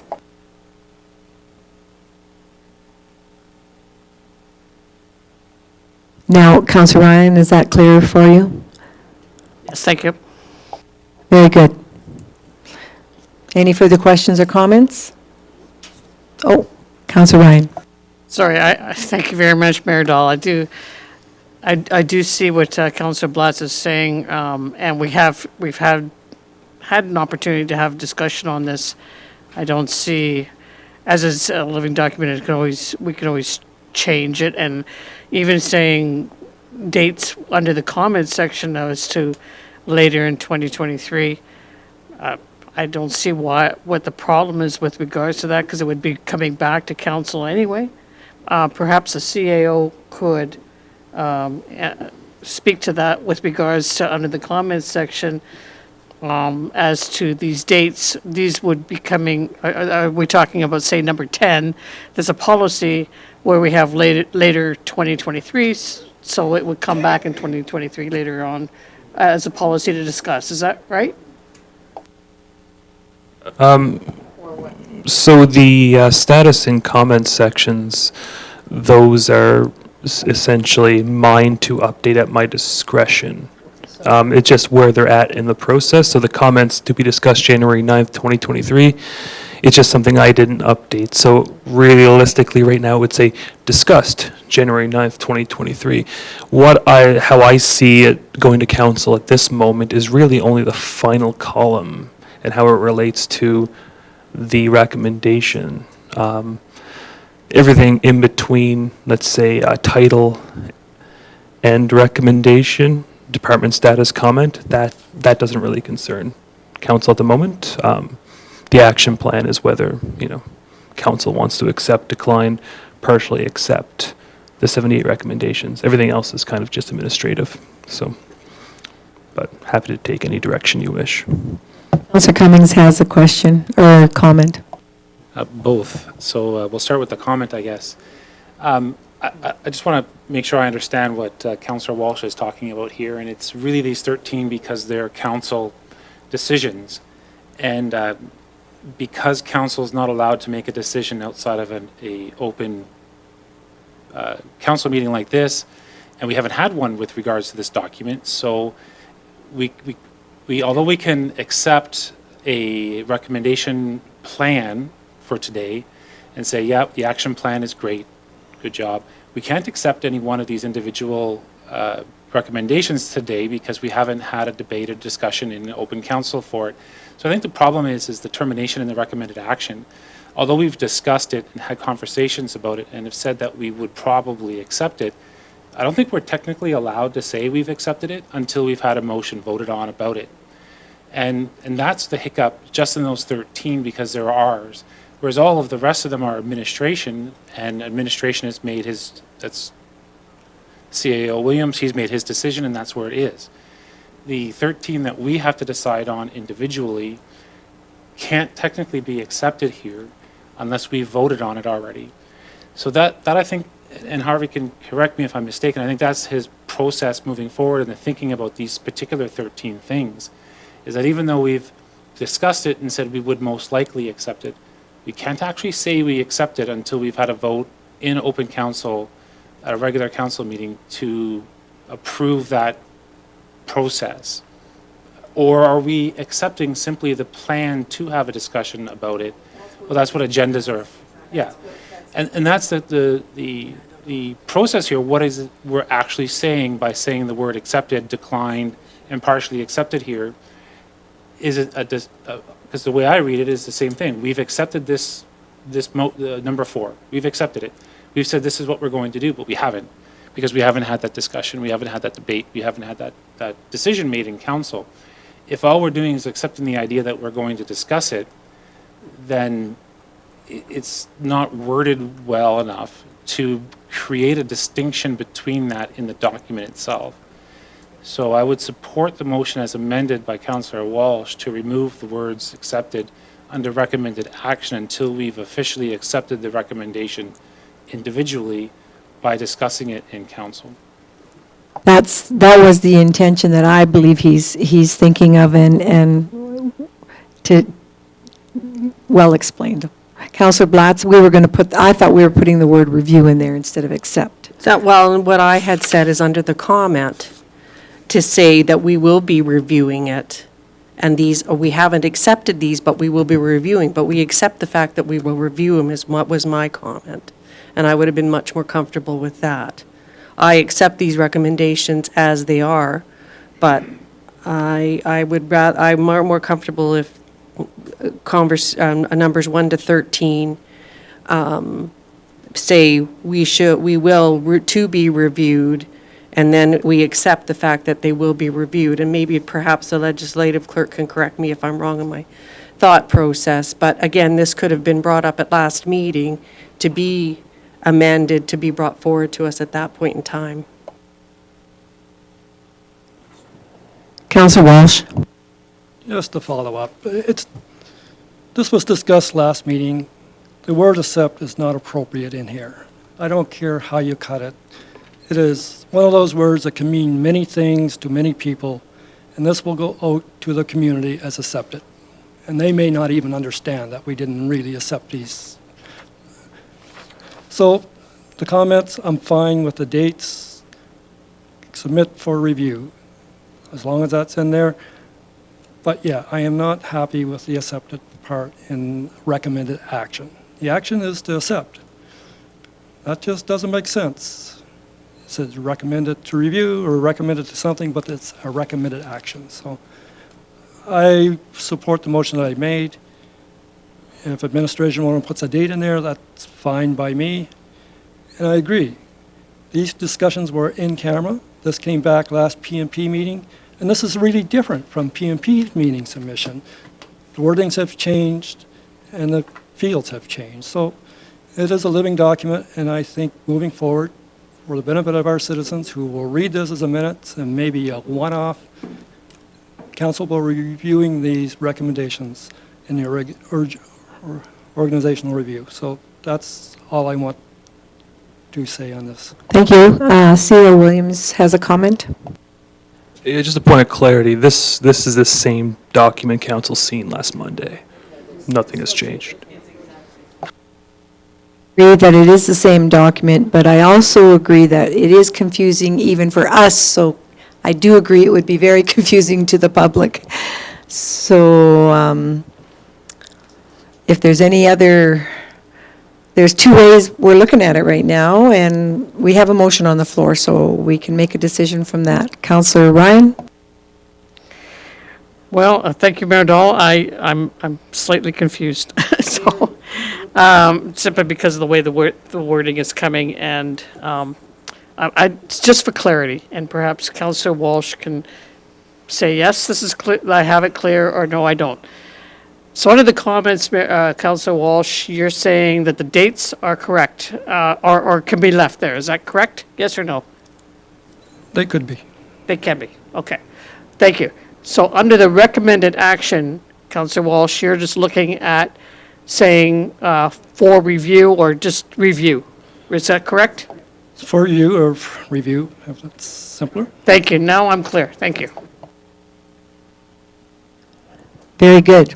Are we clear now, or legislative clerk has a note? Are you looking to speak? Thank you. So Councillor Walsh is amending his motion then? No, it can be forward as.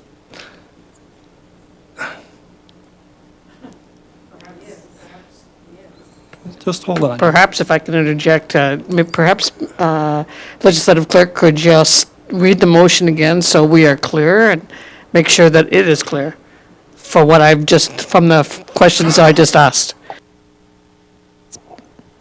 Because that, what I'm hearing around the table is, we all seem to understand that the recommended action would be perhaps the easiest to change to review. Perhaps he would put that as a friendly motion if that's the case, but we need to hear it one more time. The motion I have recorded is the motion that has been presented right here. The council accepts the organizational review recommendation action plan and directs administration to proceed with its implementation, making the following changes on this chart. And Councillor Walsh, you had indicated earlier that sections 1 to 13 right here that I'm highlighting, this column, I can't highlight it, but this column right here, 1 to 13 would say submit to council, and this column would say for review. So now you've changed it according to what Councillor Ryan No, saying. I clarified Councillor Ryan's questions. I am saying we're getting into wordsmithing here. Review or for review makes no difference. Submit it to council is no difference. You can leave those in. You can, well, if she wants to leave the dates in, I will make that a friendly motion. Amendment.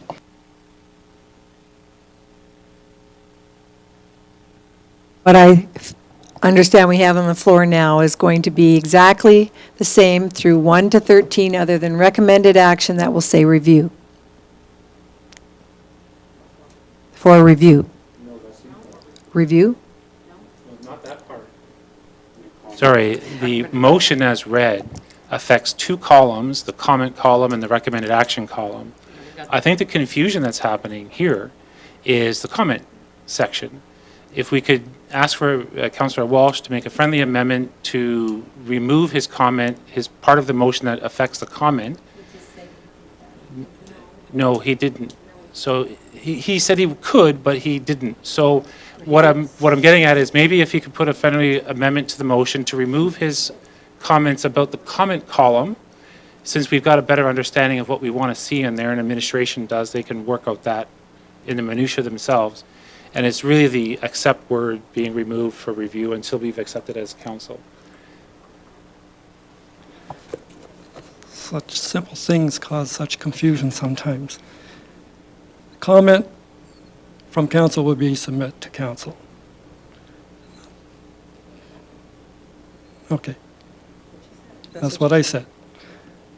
You want me to change that for what reason? It shouldn't be submitted to council? Cummings? Not that it shouldn't be submitted to council, but you've actually said that, which when you make it as a motion has to be a quote now put in there, and that's all that can be put in there. And then you've also said it's okay to put dates in there.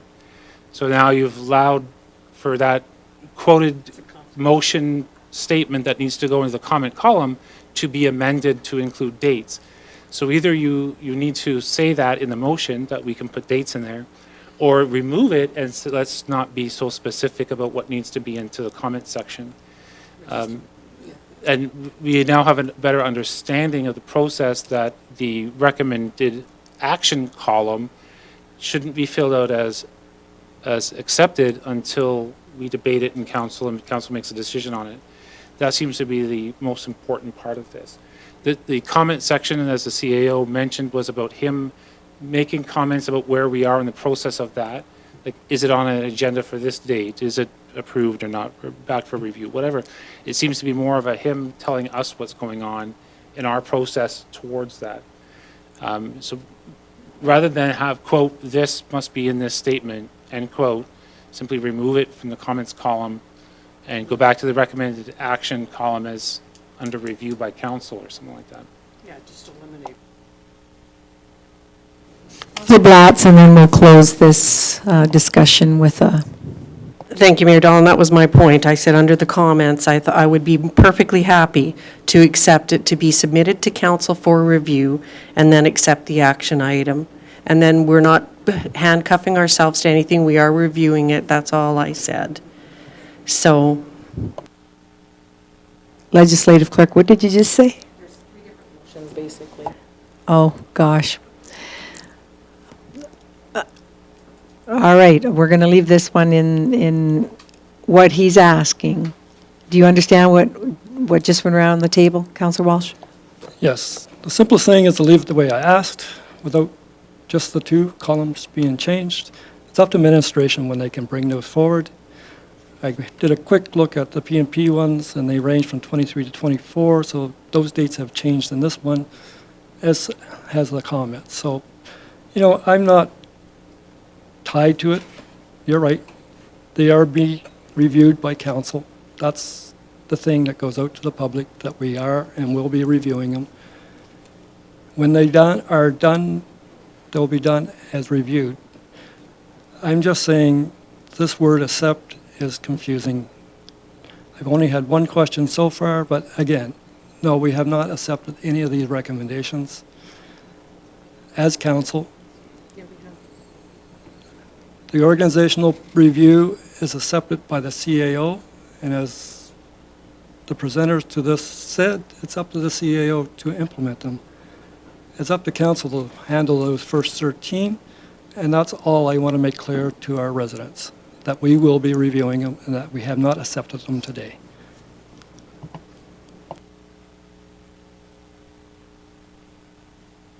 Hey, So, for simplicity, I'll just leave my original motion as was, and if it's defeated, it's defeated, and we'll work on a second one. thank you very much. So it's up to you the way council votes at this point then. So the original motion is on the floor, and the motion is on the floor from Councillor Walsh, and I am going to call for the vote. Oh, do you have a comment, Councillor Wilson? Thank you, Mayor Dahl. I'm thoroughly, I'm a little confused still, but could we just have the motion that's going to go forward read one more time? My apologies. Absolutely, I'm sure you're confused. We're still confused, and the public may be confused, but Because my only other comment, and part of it is, I guess, my own, obviously, my confusion. I thought we had accepted the whole report, including these findings, recommendations, the 75 or 78 recommendations. I thought we had accepted them, but we're splitting that terminology quite thinly. But it would be helpful for me to hear the motion one more time. Thank you.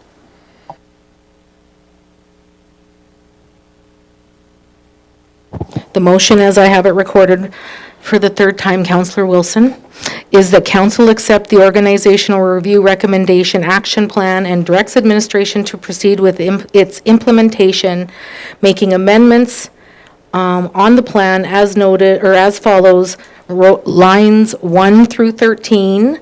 The comments section will be amended to state submitted to council, and the recommended action column from 1 to 13 will say for review. At one point, Councillor Walsh, you had said we could leave the dates in, and you made a friendly amendment to that. I said I would make a friendly amendment. I didn't make that motion. I just for, yeah, I would be willing. The dates are the dates. When they come, they come. They're not in stone here. I'm just saying they'll come forward sometime in the next year or so. So that's all that needs to be known. so in closing, I'm going to say that does every council member around this table understand that these 1 through 13 council department action plan are not accepted? That is strictly for the use of our CAO in his report. These are not accepted? Councillor Walsh. The organizational review recommendations, they are brought forward to council. We are accepting them as whole. If we were accepting everything as whole, we wouldn't have partial acceptance and decline in there. You know, so we're not accepting everything in whole. There are conditions outlined in this that say it's partially accepted and decline. So not everything is accepted as is already. I'm just adding 1 to 13 will be reviewed, not accepted as going forward. It's the language. That word accepted is just, I'm going to say wrong for this type of situation. We can accept a document for information, but this is an action plan. Why don't we just ask our CEO to bring it back? We don't have to accept this today, do we? Is it, and we can have a more clear understanding of what we're all going to vote on, and our public have a more clear understanding of what we're putting on the floor. Councillor Ryan and then Councillor Cummings. Well, I hate to, thank you, Mayor Dahl. I hate to prolong this conversation any further, but, you know, I don't see why we couldn't just separate that up and say, you know, will accept, so that we can allow our CAO to proceed with some of the recommendations in the plan that are under his purview, to say, we'll accept everything from 14 on, and then, and have the items that deal with council to be, come back to a further, a future meeting. Counselor Blatz? Well, just for clarity, let's take a couple of points here. It says, for example, one of them in here says that we are going to be reviewed. It's going to be reviewed right in the recommendation. You know, to be updated, like, recommendation number 5, policy 315C, to be updated to follow. So we know it's coming back, right? We've got policies for outward service delivery have defined levels, service levels similar, which to me makes common sense. It's going to come back. So, I don't know, it seems like we're getting bogged down on an awful lot of discussion, when really, it doesn't seem that, it wasn't that confusing to me initially. Counselor Cummings, do you still want to make a comment, and then I'm just going to call the vote? I was going to call the vote. But if you're just going to do the vote, then I won't call the vote. Calling the question. We've had a lot of discussion on this, and we're going to close this, and I'm going to call for the vote, which would, calling for those in favor of the motion from Councillor Walsh on the floor. Those in favor? Those opposed? So was that? 4-3. He was defeated, yes. I'm sorry, I didn't, missed one hand there. Thank you. Councillor Ryan. Well, then, since it's defeated, I would just move the council accepts the organizational review recommendations action plan, items 14 to whatever it is, the end, I don't know, whatever it is, and directs administration to proceed with this implementation. And then that takes out the 1 to 13 to start off with for motion. Sorry, Councillor Blatz, what was that? Councillor Blatz, we have a motion on the floor. You have clarity for that? You'd like?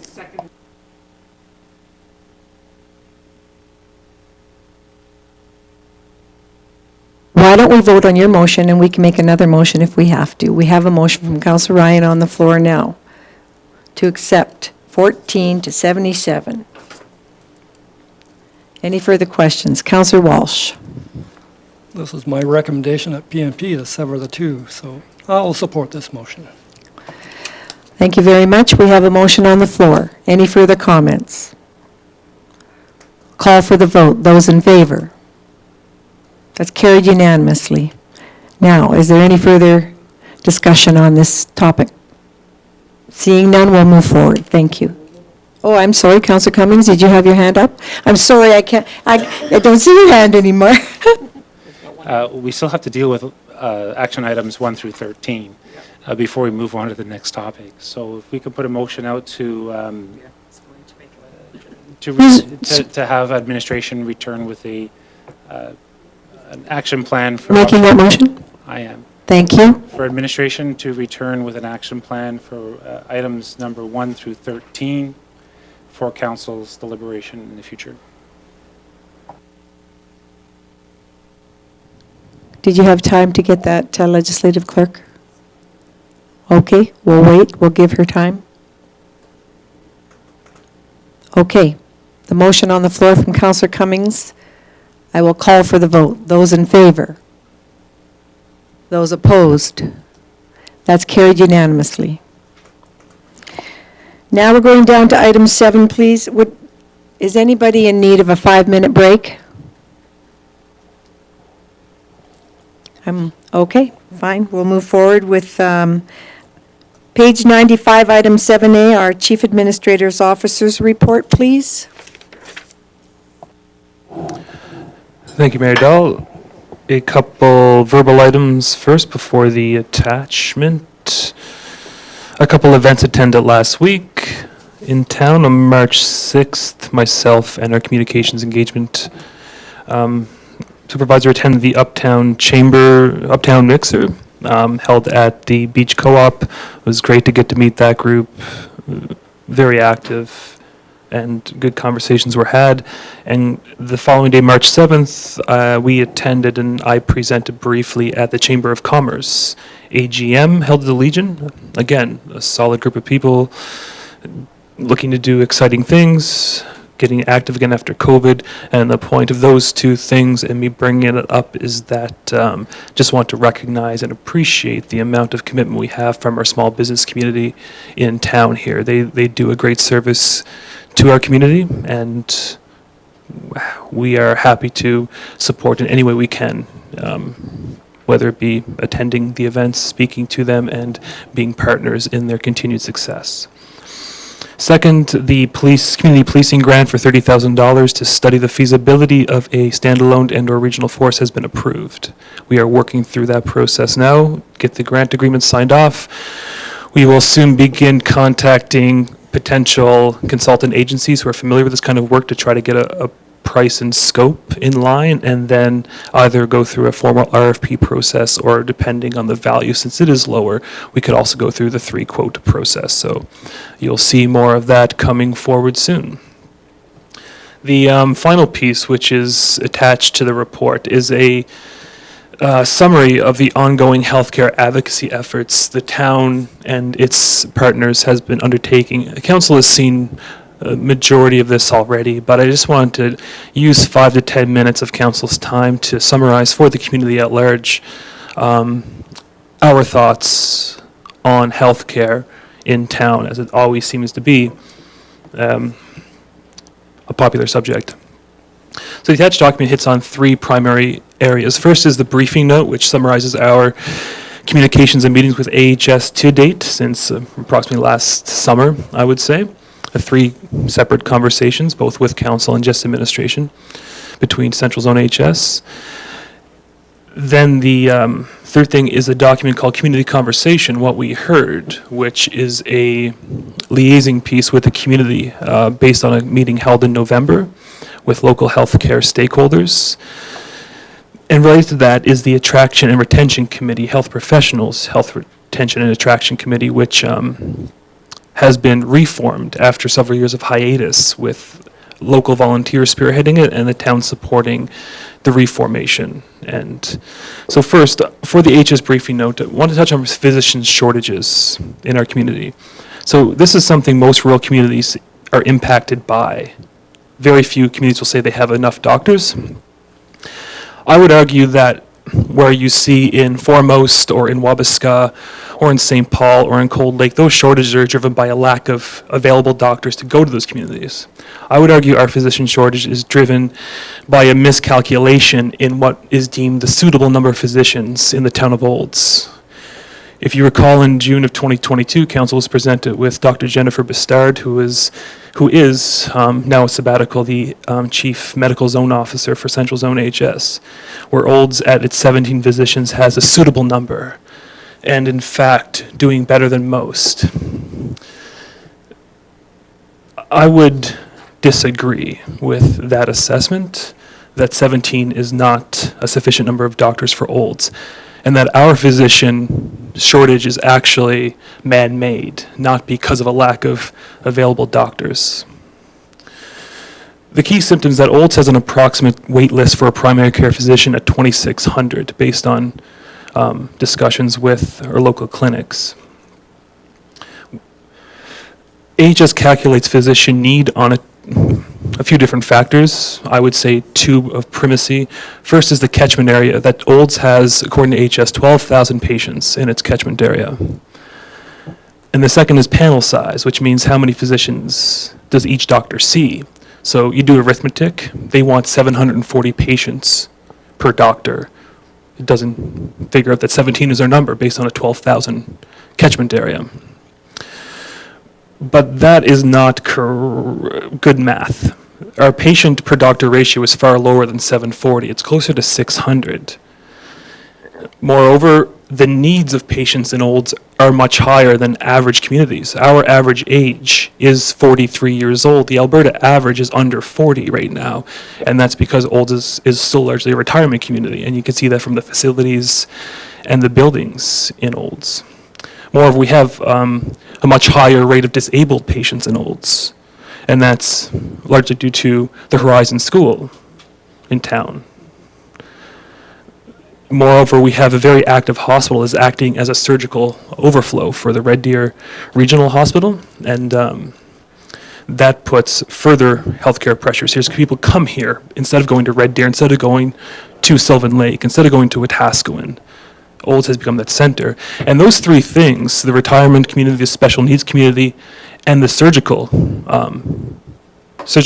reality. Those are things we're very happy to have. I think all those three things provide great value to our community. Being a community where seniors want to retire, and having a large special needs community that we can accommodate here, and having an active hospital. So it's trying not to look a gift horse in the mouth, but that has a huge effect on the capacity of physicians as well. So our ask to AHS for this is to recalculate the physician need based on these very real statistics that exist right in front of everyone's eyes, and to realize that long wait lists have a significant effect on the quality of care given. And further to the second piece that is hospital privileges. This basically means that physicians operate in clinic and in hospitals. This is a different funding model, so they're broken out separately. They're essentially employees of AHS at this time. But hospital privileges take up a significant amount of time from physicians' clinic hours, that if a physician is in the hospital seeing emergency patients, for instance, or post-op patients, they're not in their clinic. So that affects the number of patients they're willing to take on. So 740 patients per physician does not include any time spent in the hospital. That is, for whatever reason, left out. Whereas all but 2 of our 17 physicians right now have hospital privileges, which brings down their total panel size. And that's not taken into that need. And when Olds has a very active hospital, it even exacerbates that, because we're caring for patients not even in our catchment zone of 12,000. But hospital privileges themselves is something that's kind of divided the medical community in Olds for a few years now, and I would argue unnecessarily. They are a convoluted, bureaucratic formula to figure out, and AHS doesn't do a great job in trying to explain to people, let alone physicians, what privileges means and who gets them and who does not. But essentially, they're a huge attraction and retention piece that physicians do want that scope of practice, if I want to understand, having emergency medicine, having clinical practice at the same time. There are some comments from local physicians that newer physicians in the community coming out of med school recently, they don't want the 90-hour work weeks that their predecessors currently have or had for a long time. And that seems to be a growing trend that many physicians are calling for a rework of the privileging model, in that there could be more done to share that workload in the hospitals, decrease the amount of time each physician spends in the hospital, spend more time in clinic, and still giving the larger, diverse scope of practice to more physicians instead of limiting it to a few. But it's also not on us to understand how this should work. This is a very specific healthcare ask or issue. So the town's ask to AHS has been largely to work with our local physicians on a facility-specific model in Olds that allows for greater access for hospital privileges to local physicians. That provide that scope of practice that is desired, but also does not take away from the clinic hours that are being adversely affected, hence the 2,600 patient estimated wait list. The third piece from the briefing note, the future of the Olds Hospital. As mentioned, a surgical center puts a huge strain on resources, not just physicians, but the nurses, the technicians, the support staff required for post-op care. The surgeons come from Red Deer, and they leave after the surgery, obviously, but it's the Olds Hospital staff who care for those patients once they're gone. And that's just not considered. Of course, those patients have to have care, and that's not an issue here. It's just what is the town's ability to get a fair calculation of what that care entails. We're further at capacity, as I understand it, in our maternity ward, in our dialysis unit, where citizens have to travel for these services once the Olds Hospital reaches capacity, and travel almost fully for diagnostic services, MRI, CT scans, and the like. It seems that our ask to AHS is just to help better understand what people are leaving town for, what is at capacity, making them leave town, and what can be planned to better grow the Olds Hospital to be a facility where we could take pressure off those major centers and still provide great regional care to Olds and our greater area. Second, the standalone dialysis unit has been on the books for many years now on the east side of the hospital. It's on the AHS capital plan, in fact. I mentioned our dialysis unit is at capacity, and there's a standalone building plan there, but it just has not been actioned or funded by Alberta Health for builds. And obviously our ask there is to prioritize this, as it is a need, and Red Deer Hospital is still a ways away from being built, and there's no clear understanding if Red Deer will alleviate capacity for these regional centers such as Olds. The third thing is the ongoing MDR unit, and MDR, I believe, stands for Medical Device Reprocessing. That's sterilization of surgical equipment. It was announced under the NDP government, I believe, in 2016. It's been re-announced 2 or 3 times since then. Most recently, I believe, last week was in the paper. That's the same project being either just, again, politically re-announced, or running out of money and having to add an extra $1 million or $2 million here. Obviously, the need is just to finish the MDR unit and move on to another project. And that should be fairly straightforward, one would think. So the overall town's ask is to prioritize the capacity issues at the Olds Hospital to better serve Central Alberta and provide staff there with the support they need to overcome the stretched capacity and ongoing demands. So, and the final thing blends together that community conversation document, which is attached, and the Attention and Attraction and Retention Committee, ANR. So the ANR committee was once a former Olds Institute initiative.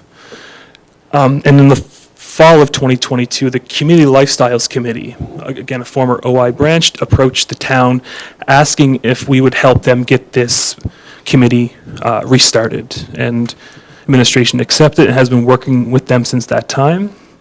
In November, the volunteers on that committee spearheaded this community conversation at the Legion, where I think roughly 30 local health stakeholders came together to talk about priorities. Those priorities are listed in the document, but they are doctors and hospital privileges is number 1, mental health supports is number 2, access to care is number 3, timeliness and availability of healthcare provisions is number 4, and aging in place and transportation is number 5. So those priorities will inform this incoming ANR committee, which should be in place by summer with recruitment underway. The draft terms of reference is attached, and the one ask coming out of this presentation, it's not for final deliberation today, is that council appoint in the future one elected official to this ANR committee. This same ask is going from the committee to Mountain View County as well for the same ask. And the hope of this committee is to steer the conversation of health professionals in Olds and the area with all these issues, obviously, as informing the debate. The conversation has already occurred all around toe stepping. We want to make sure the town's advocacy or the county's advocacy is not overlapping or interfering with the ANR committee's advocacy, but it seems to be a fairly distinct line we can both play and still support each other. So that's that. Thank you for allowing me to speak on that. Happy to take any questions for clarification, but if not, motion to accept for information or otherwise. I understand what you're saying then is that this, the 2 recommendations, or the recommendation that council commit to appointing one elected official to the A&R Committee. That will be done separately at probably the end of March or early April. Is that correct? We won't be making that today. Not today, no. If council wishes to just accept the report, Okay. that would be signal enough to bring back the issue to a future PMP, and council by then can understand the issue better or discuss which elected official is best suited to sit on that committee. So, Very good. So this is part and parcel of your verbal CAO report, so we'll move forward with everything else, and we can accept it all as one. If there's questions for the health report at this, for the healthcare advocacy, please, Councillor Blatz. Thank you, Mayor Dahl, and through you to CEO Williams. So now that we've already included this report within the agenda, will this also be posted on our website? Could it be or should it be? Just for people's information, it doesn't have to be for a terribly long period of time, but perhaps maybe even to encourage people maybe to step up to become part of the committee, the A&R committee or something, and I'm just curious. yeah, good question. And I haven't actually thought too much on how we should be getting the word out there, because healthcare is not exactly our wheelhouse. We're just the same as everyone else, unhappy with the current situation. But I think, thinking on my feet right now, yeah, I think some pieces of this report should be probably made public, advertised in a certain way. Thank you for that. That's a very good question with regards to communications. Any further questions? Councillor Wilson? And then I have a separate one. Thank you, Mayor Dahl. Just a quick question for the CAO. I understand the timing of the appointment of a council representative to the A&R committee at a subsequent future time, but there are a number of asks within the dock of AHS. So just to confirm, once council accepts this information today, that paves the way for those asks to AHS, or have those asks been made already or are underway to some extent? Yes, so the briefing note was essentially a summary of our last conversation, which I think occurred in January. I believe most of council attended, maybe one or two of you did not, and I believe those were roughly summarized in that, along with a follow-up to AHS. So those asks are almost standing, pre-existing asks, I guess, if I had to phrase it that way. So, but obviously, always happy to either add more, amend, or adjust on the fly. So. Councillor Blatz? Thank you, Mayor Dahl, and through you to CEO Williams. Going back to the policing grant that we've been funded, will this be public engagement with this study, or will this just be an internal type study? Because it's going to be RCMP versus provincial policing, correct? Is the study that we're going to start? Yeah, good question. Given the relatively low dollar value, I don't believe public engagement will be part of it. We've made it fairly clear to the province that we don't intend on putting any money towards this. So I believe it's just going to be a general feasibility study based on the cost to operate a standalone or regional police force. Compare that to what we're currently budgeting and with whatever the larger stream of the police grant, which I believe maybe around $2 million accounts for. So. Separate question? Supplemental to Thank that you. note, thank you. So then once the study is completed, though, we could share that information with the general public so they would be aware of what they came up with and what the actual costs of, one versus the other. Yeah, absolutely. Yeah, this is really to better inform that conversation, as discussed previously, with the, I guess, ongoing uncertainty with the Alberta Provincial Police Force, but with the growing certainty of the sheriffs becoming kind of a de facto police force, that we just want to have as much information as possible. It's not an effort to get rid of the RCMP, quite the opposite. In fact, it's just to better understand like what policing in Olds looks like and what it could look like. So. Perfect, thank you very much. See you, Councillor Cummings. You raised it really high that time. Just a bit of clarification, if I can get it, on this grant. the grant has nothing to do with the Alberta Provincial Police and options related to the Alberta Provincial Police option that's been presented by the UCP. It has to do with an independent police force in Olds rather than contract police force in Olds as an option to the contracted police force. As we get to 10,000 people, I believe, our funding model changes, where we take on more of the financial responsibility of our local police department. So I believe the way the grant was worded is that it is an opportunity to look at an independent police force or a regional police force, say Mountain View County Sheriff's Department, rather than, it has nothing at all to do with the Alberta Police Force option that the UCP has proposed. Is that correct? Correct. There's been nothing released on the Alberta Provincial Police Force. Our funding model changes, I believe, at 13,000, where we become more. We have more of a financial stake in the current RCMP structure. But yes, this is just to study that standalone option. My comments to Councillor Blatz, standalone or regional option. My comments to Councillor Blatz that when or if the provincial police force option is presented, having more information or as much information as possible on what that option B looks like. Because as it's been presented prior to the current premier coming into office, the Alberta Provincial Police Force was envisioned just to replace the current RCMP contract. So we are making an assumption that the other option to stand alone is either the RCMP or the provincial version of the RCMP contract, where we split that cost 70-30 or whatever that population threshold dictates.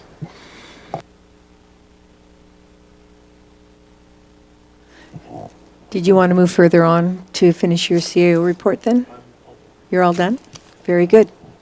Any further questions? I would then ask for a motion, please, to accept CAO report. Councillor Blatz? Sorry. Thank you, Mayor Dahl. I move that the verbal CAO report be accepted for information. I'll call for the vote then. Those in favor? That's carried unanimously. Thank you. Page 123, please, in your agenda. This is correspondence and information as received in your agenda package. Is there any questions in regards to any of these items?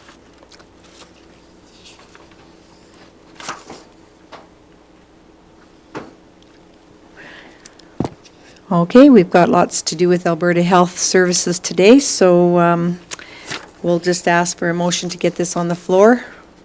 Deputy Mayor Daley? Thank you, Mayor Dahl. I move that council accept the correspondence and information report ending March 13th, 2023 for information. Very good. No further questions or comments? I will call for the vote. Those in favor? That's carried. Thank you. We are now at the point where we will be moving into a closed meeting. Before we move into our closed meeting, are we looking for a recess for anybody here for 5 minutes? Okay. Do I do the closed meeting first?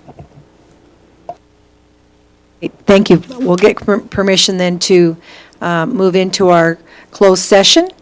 We have 2 items. We have a FOIP Section 17 for Olds Fibre Limited. We have FOIP's, and item 2 is Section 17 as well, and this is a personal with our CAO Williams. I would ask at this point, please, for a motion to move into closed. Councillor Wilson? Thank you, Mayor. Thank you, Mayor Dahl. I would make the motion the council move into a closed session under item 1, FOIP Section 17, disclosure harmful to personal property and personal privacy, and item 2, which is also Section 17, with council, CEO, and looking for some guidance here. Does the legislative clerk remain for both items?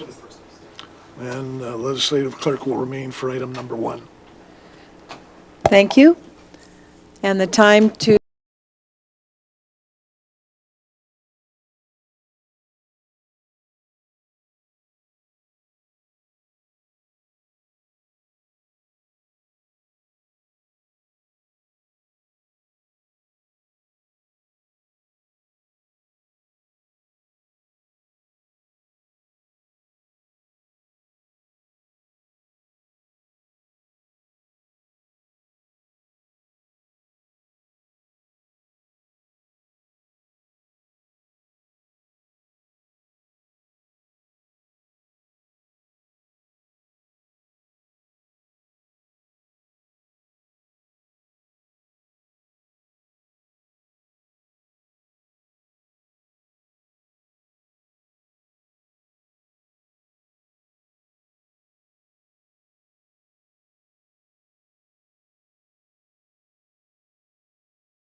Walmart's the #1 place to save on groceries. Save $2 per pound on fresh Maple Leaf air-chilled chicken drumsticks or thighs. Only $1.97 per pound at Walmart. With millions of songs at your fingertips, your playlists are always a work in progress. With Spotify Premium, listen to your music without hearing ads to keep your musical exploration going 24/7. Get 1 month of Spotify Premium free. Tap the banner to learn more.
There's only one fried chicken that sounds like this. KFC's new Extra Crispy. Get an 8-piece bucket of extra crispy chicken with 2 sides of fries for only $20 today. KFC Extra Crispy Chicken. It's extra finger-licking good. Click or tap now to order. Only from KFC. Shop local. 2 words you can put to good service at Certified Radio. Family owned and operated, Edmonton born and raised since 1953. Certified Radio is your one-stop mega shop for stereos, accessories, remote starters, and way more. Upfitting, upgrading. We are your trusted choice for sound advice and a great price. Our technicians are the best in the business, and every product we carry is certified approved. We are proud to serve you in our Westside Megastore on 170th Street.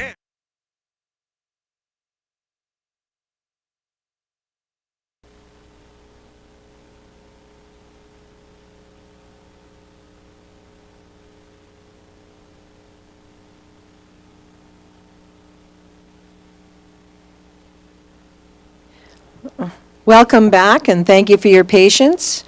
We will a motion to reconvene, please, sorry. Deputy Mayor Daley at 3:39. Yeah. I'll call for the vote. Those in favor? That's carried, thank you. And now we'll do a rise and report for item 1, VoIP, section Olds Fiber Limited. Councillor Wilson. Thank you, Mayor Dahl. I'll make 2 separate motions. One is that council rescinds the appointment of Director Daley to the OFL Board of Directors and appoints Christopher Brown as a director to the OFL Board of Directors effective April 1, 2023. Thank you, Councillor Wilson. I'll now call for the vote. Those in favor? That's carried. We have, go ahead, Councillor Wilson. And similarly, the second motion, that council rescinds the appointment of Director Blatz to the Board of Directors and appoints, or to the OFL Board of Directors and appoints Michael Weatherick as a director to the OFL Board of Directors effective April 1, 2023. Very good, thank you, Councillor Wilson. I'll call for the vote. Those in favor? That's carried unanimously. Thank you very much. And our second item, please, personnel. Thank you, Mayor. Councillor Cummings? Thank you, Mayor. So I move that council accept for information the CEO's report on a personal issue. Thank you very much, and I'll call for the vote. Those in favor? That's carried, thank you. And adjournment, please. Councillor Ryan. Thank you, Mayor Dahl. I move that we, council adjourns at 3:41 p.m. Thank you, Councillor. All those in favor? That's carried. Thank you, ladies and gentlemen. Thank you, viewers, for your time.